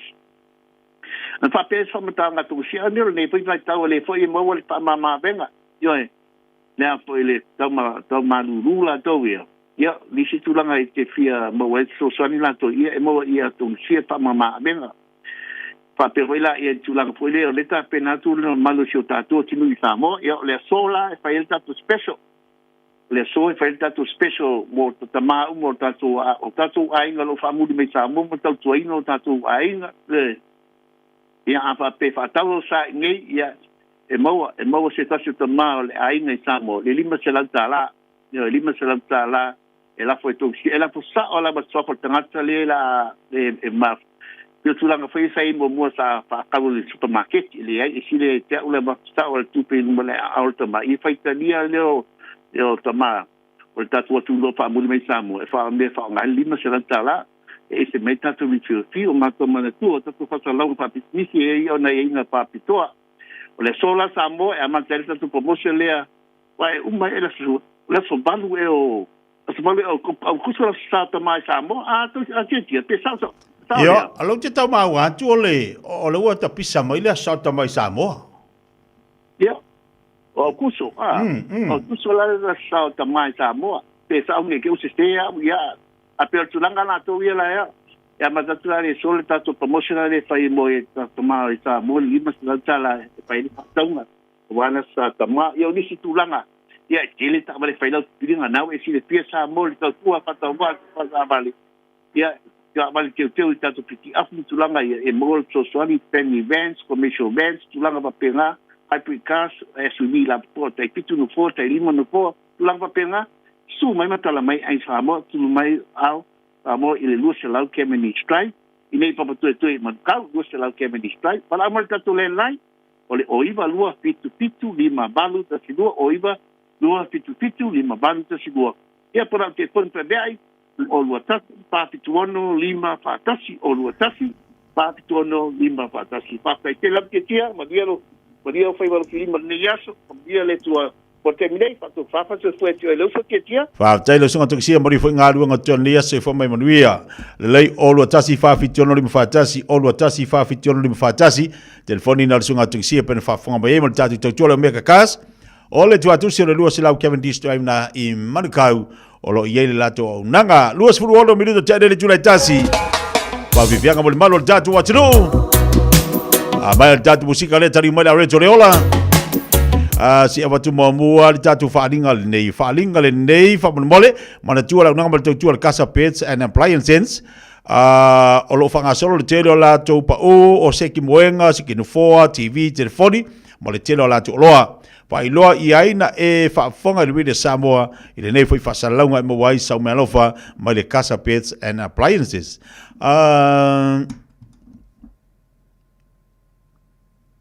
Avia mai le whawhituwha ia le tātou tuatusi e mawhai ona e anga iai. Whawhituwha koe tsa Road ina o Tahuhu, a le tolu fituiva koe no Road ina I Henderson. Over se lau lua lima whavalu. Over se lau lua lima whavalu le tātou telefoni e te wala au iai. Mana tua lo iai le pele tātou whapitoa le tātou tusi le wawhirifiri ma le tātou tusi nei o songa. Lima sul tālalo whangasolo wai mo le vaiaso nei to e pauni o le vaiaso. O le iel tātou whapitoa mo tātou tusi e lua. Ole, vai as fau, to e anga I lunga fita se fulu tā la. Ai mo le vai aso nei, to e pauni o le vai aso lo iel tātou whapitoa. Pala wale telefoni lua no lua tasi lima iwa tolu. Lua no lua tasi lima iwa tolu. Ia le tātou telefoni. O penga te whailangi mo I la tuafia o kaina la tutusi shopradio.samoa.co.nz o le shopradio.samoa.co.nz o le tātou penga te whailangi nai whai ona oka mai sau tusi.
Au te whawhailoa il tātou atinu, mālo le soifua manuia, i le nei fo yaso, mai tātou por kalami le nei o le arweto le ola.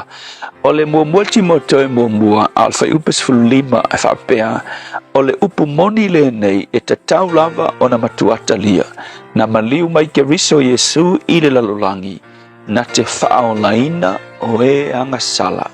O le upu mo o le fesili i whapea, ai sea na fio mai ai Yesu i le lalolangi. Why Jesus came to earth.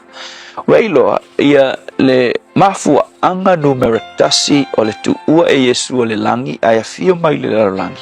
Na sau o ia e lawe ai. He came to save. O le vaenga mua le nā ma le autu o lo nā fiu mai i le lalolangi. E te iloa e le mawhai oe o na lawe ai ia te oe. Po le alo tau mawhai. E whawea inga oe ma e maua le amio tonu le tua i lou lava malos. E le mawhai. A wafoi o oe mau o tangata anga sala. Whai mai tala tu spaia ua anga sala tangata umalava ma ua le o i le vi inga o le tua. O le wha maunianga o le tūla fono. A whape au mai tūla fono se fulu. Kau mawhai e whaola ina i tātou masao i le ola e whawawau. E le mawhai lava. A wafo i la.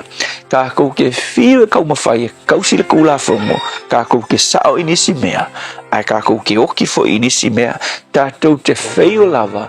I se vaenga po se iota o le tūla fono. Ka kou ke o ia sa i lotu. O nisi o ia so sa pati lotu. A le unga lava o le aso. Ka kou ke male vai aso atua. Ka kou ke vai akua. E ia meo le kula fongo. Ka kou ke tolia matatou a whainai. O le whateita inga. A whapea o le tūla fono whai mai. Aua le whasio ti tangata. Anko me mongi e kele o fasio tia tangata se tulou e tusa ma le tūla fono. Peitai i to tonu oe lava le fasio tangata i lo wika e uma elva yaso. So le o le kele o kangaka e keikai a fe mai kala Yesu o se e ita i lo nauso. O le fasio ti tangata lava le na a tonu fo i tele i muli lua. I le vai aso ako fo e iai fo i kaimi ako mu e ke a whainga fo i mawhau whaunga leanga e o mai i lo roto ma lo mawhau whau o ti Isaiah. Evil desire i to tonu ia ke oe e ke langonga inga lau e saoa o oe o le tangata ngasala ia ai ale ngaoi o le pepelo o le mana o tele ai ka ngoi whamasingo o le unga le vai aso e ia whainga e a whainga i oe i meo le tūla fono i le unga o le aso e kiolti e a whaina i tātou i langona anga sala uma so le sirila e le ai sea o le mafuanga o na tātou o tangata anga sala nga whanga umai kako ua leanga i tātou e le whako a leanga o inga ua e sauma e kupua i le larangi o le a o lo kako leanga nga kako whanga umai mai tātou pei o le tala tāwita sa o le manawa o lo tina ma le anga sala roma lam tau pe 5 fai upe sfulua fai mai ua o mai le anga sala i le lalolangi le oti i le lalolangi o na ua anga sala tangata umalava e mafua mai i le anga sala a le urua i tangata o na pasi mai le tangata uma le la kako ke o mai o kako leanga ele i fua leanga i tātou inga ua pisi le lalolangi nga leanga i tātou a o iai i tātou i le manawa o tātou tina o le mafua anga la lea na sau a Yesu awanga silafia e Yesu e le mawhai se tangata o ngā lawe ai o ia e le mawhai se taulanga e ke whaia po se ngaluenga le lei e ke whaia o ngā lawe ai ia te oi ai mawhaia ina ua e whātua i le amio tonu o le taulanga mai a Yesu e tasi na whaia i lunga o le sa tauro o ina e maua i le tangata le tongiola mo wana anga sala ai whakua la i le taulanga na whaia Yesu whai mai le talatu spai ua taua mio tonu fua ina i tātou ona o le taulanga na i whaia e leo sau le lei e ke sawa i le rangi e leo ni ngaluenga le lei po sau kau mawhai ke ola whapai e inga i lau lava malos ai fua i lo whātua i le taulanga mai a na whaia e Yesu mo oi le asu ngai whea ngai ke kepa kaula ia ngā wā mio tonu po le amio tonu o le alo le tua whaafutai na e fia mai la vea i mato a wai moni e le mawhai i mato tangata ngasala o na la vea i mato whaafutai Yesu amen.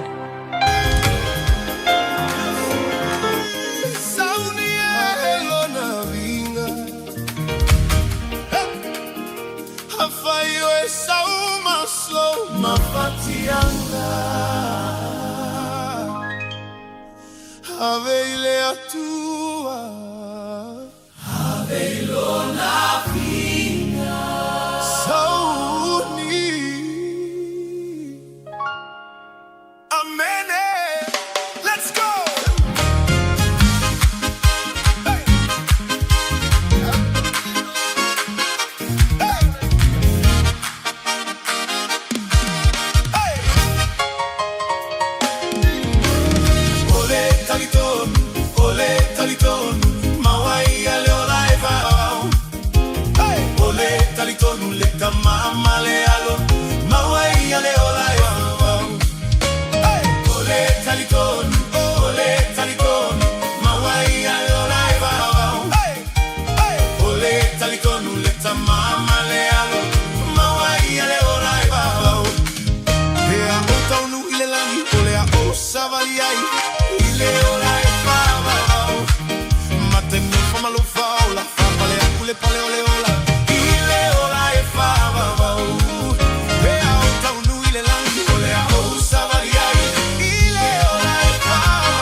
Ole talitonu.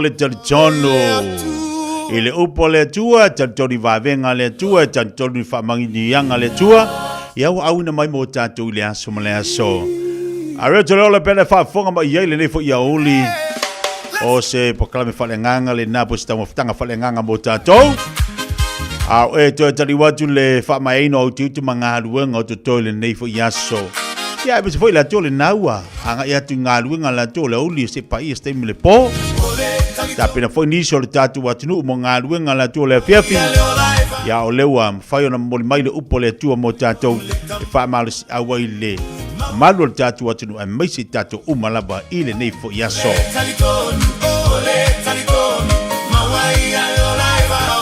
Toi whapalauti nei tamamtina matua i mauta malawa. Papea foi sunga i whaafea ngainga. Olo mafuta mai so se fata whaitaulanga. Ia malo le finau malo le sai. Le tatu watinu lo whea ngai pe i ngā ruenga. Mātango fia le suru mai le la o le lava le la ngona lava le tau mai ini mai le malulu. Ia ai leo whaavai vai ei tātou. O tua nāwhi ma tātou nei whāna wa onga te me piki ai. O le tu alalo awa ia le poklame. Ona le totelo tātou. Ia e whaia si tuai o.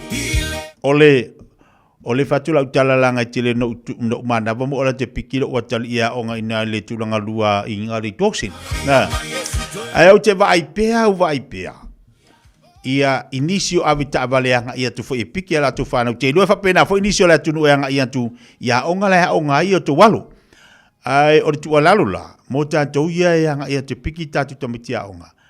O la ofisosani langa lute vai e tele foi ana pekolo i la ukusi paka inga i pakanga ta vale ia ma vaenga yo a onga e ke ia lu so wole le akule li siki sori o tasi le vaenga fa malatu mo tantou tu ana le paka e tona paka le yelo ta vale pe alua te piki si au fanau ia langa te alu o tona piki mai tamai ia IP e lima i kua ku fuile le la ukusi paka pe fa le angoi ia nganga watu a e se mele paka le ta vale ia open ia kamanga ia ngoro la ia lea ia ola ko kama masingi foi omi a sauli siki fa le lungo lau o le sortimo lau tavali le si vaenga na tu fa mna tu mo tanto tu na mo tanto o le kolosi na fa nga na tamaiti au te nau a fa peti tu wa e piki la fana ia na ilonen me tu na fai la nga le e tu puso fo de matu pitono ka ke ia le mimilo tu o se tavali ai se sere mele milo ai ia o le tau mawhai e o le mea whaingalo le laenga unga ua tu ai na nau le ale e tau mawhai e komi milo su se paka ala e le ofitau i le mele milo ai na le la bebe i o taavale ma la bebe ai matangata la bebe ai manai tamaiti e whaia ia kolosi manai whaia onga o laenga harudua le munga la o le tu alalo na mo tātou ai mana o e te vaveale piki lau whanau vavealu o vea le piki nei tamaiti ia o leua tu ua lea onga o tu lata foi na tu ua latu haonga nana whamalatu atu mo le malo le tātu atunu ia whai malua o whaiva whai malua o whaiva iau tiu te mga luenga pe o ne whianga i whatalo watu mo le sia pelamo pera alo whatu mo eo ia o rumta ele lo mafuta mai nei vai tele manu ia whai whafuanga le iaso i tiu te mga luenga ia o lo whianga i mo utoi nei Samoa toi se furu family ta talo le Julai lua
lagi malea sulu sulu fuga eta via falogo isau upu moile po ai uale galo oi talo si ai taunu ota famwe moe ya fantasia o a uma oe Veio tala noga fai soe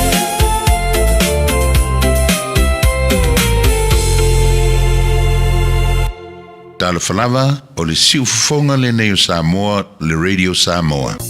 O mana o mie o e pose isi lo a inga se fisoso ani tau fi malanga inga mo New Zealand. Ima ta au pui peo le vaita mai no whanau po anga luenga. A whaia lau tali o le ioi, wala au loa Ken Ferniho o le Fern Immigration Services e iailana lai sene. Ma o silia ma le se funu lima tau sanga hola na tau tua. E toa tele tanga tau o fisoso ani iai Ken, ima ta au pu tau fi malanga inga. E awhia ima ta au puna o atu le tribunal. Ma apili le minister. Tanga iana e le Facebook, ma le openga te whailangi I Molimau. Mo nisi whamtalanga, wala au mai le Fern Immigration Services. O luatasi, tasi lima tasi, o lima. E whainga o whielo o langa, pe a le leilau wha aperitania. O talai na neia wanoa e teles talai I le Dynaspeak, mo a onga wha aperitania. A onga fua e o nofu mau I New Zealand, pesi te seni New Zealand foi. O le a amatalia wasenga I le aso lua fito o Julai. A whai e te au mau I Hamilton, Palmerston North, Lower Hutt, wha apea Wellington. E tala whea ngai le Dynaspeak, e wsosoani mo oi. Wili mai loa le oiva, lua lima lima, ono fitu whaatasi, lua lima lima, ono fitu whaatasi. Betana I ane I le upenga te whailangi. Info Dynaspeak at twoa.ac.nz. Ua taunu umailo reta I le whali, I le te au le tasi I le waweau. No leka, o fia sa ei ai. O le wakare kasi le waweau whakoa e kaungu umai le whale. Inga e whai mei nge kaungu umai le ongo, o fia sa ei ai. Sa uia le whale mai ma lo uso, e ke lo fo e cancer skenge ai le wa e mai fo I. Ngau vili whakoru aku, mai sanga le kari ai lau kelifongi. Si e kilo nge fo I mi skol nga e vili mai lea. Ia ola o momoe mori mangawa si au whangau. Ia ole fo e le ingi lancho kamaiki. Sole, wale kasi le lua le kolu lo pepelo. Wakoe o mi fo iau masingi wha mo kupe. Wha mole, ioe, wha maangalo mai au, wa o manga mia safsasoangi. Ua mawai ni maasina, sa ili e Loretta sifsosoani I le mapu mai services. Ua amatau na whaasol manuia le ainga o Loretta. Ma lo lava Loretta, wo wai ele swinga le lei o si o tātou ainga. Whaaftai mo whaataunga, ma le tongina o ha tātou pili. Whaawetai mo le whasosoani mai a mapu mai a, ma le alofa o le atua, wa o maua le whasosoani e whafoa I lo whaafita auli, o le taalo I masini poka. Veili le mapu mai a, o walu salau lua tase lua lua, o walu salau lua tase lua lua. I love you, husband. Ua le osa I whala bela ve Ua le loa le mea whai O le friendly loans le aua unaga e whai mea ma whai Le tamaitai o Agnes Towers mua o le atau tua mo oi. O walu se lau fitu I vaiva o le tali o lo wha moe moe. Le Friendly Loans mo nono ngā tupe, tuatusi, lua fitu D, Waiparera Avenue, Henderson. Eva mai pea I le radio kasi lima I wakolu a mo. Au ngā tele sunga mo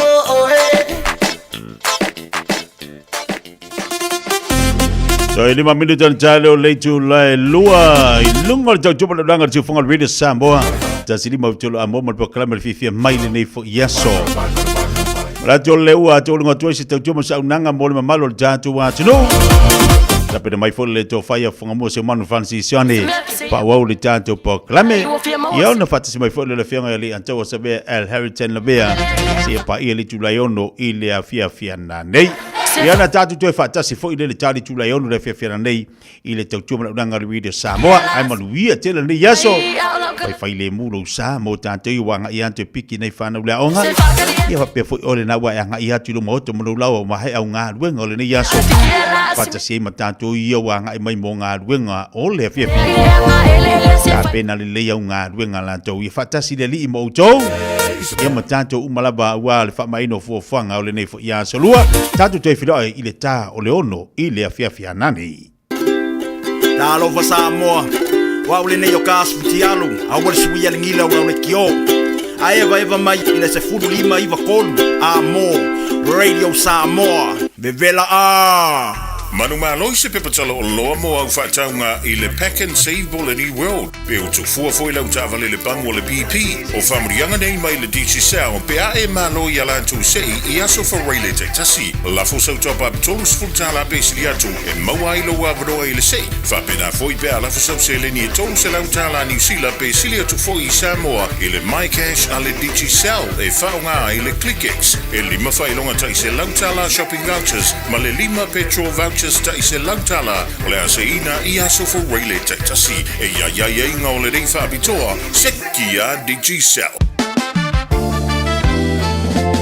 O tau sa ili se sa molo ainga, po o tau sa ili sa umasini tutua pe o le Hilux ma le Ford Ranger o le au nanga a le kaseti e whaafai mo fie mea uma e te alu malauta avale ua e malie atu atoa talia le titongi vaiaso, lua vaiaso pe maasina foi tu atoa lo whaatuatuanga i le kaseti te tala fitu aso tu atu si fitu tasi East Tamaki Road, Papatoetoe. Telefoni lua fitu fitu, ono fitu lima fitu. Lua fitu fitu, ono fitu lima fitu. O le Casa Beds and Appliances, o le tali o umanaonga, i o loa e whaatotonga i lo mauta, ini tau le lei, toe anangata, e mawai moenga ngao si tutono New Zealand, whaapea se tino fōa le potumalo lo, lau aimano fōa, TV, la au pese, usa aisa, masini tā lava, telefoni Fiaviai, maisi. A fiu ane loa i le whawhituwha Great North Road o tau, po le tolo fituiva Great North Road i Henderson. Le Casa Beds and Appliances, telefoni ovalu selau,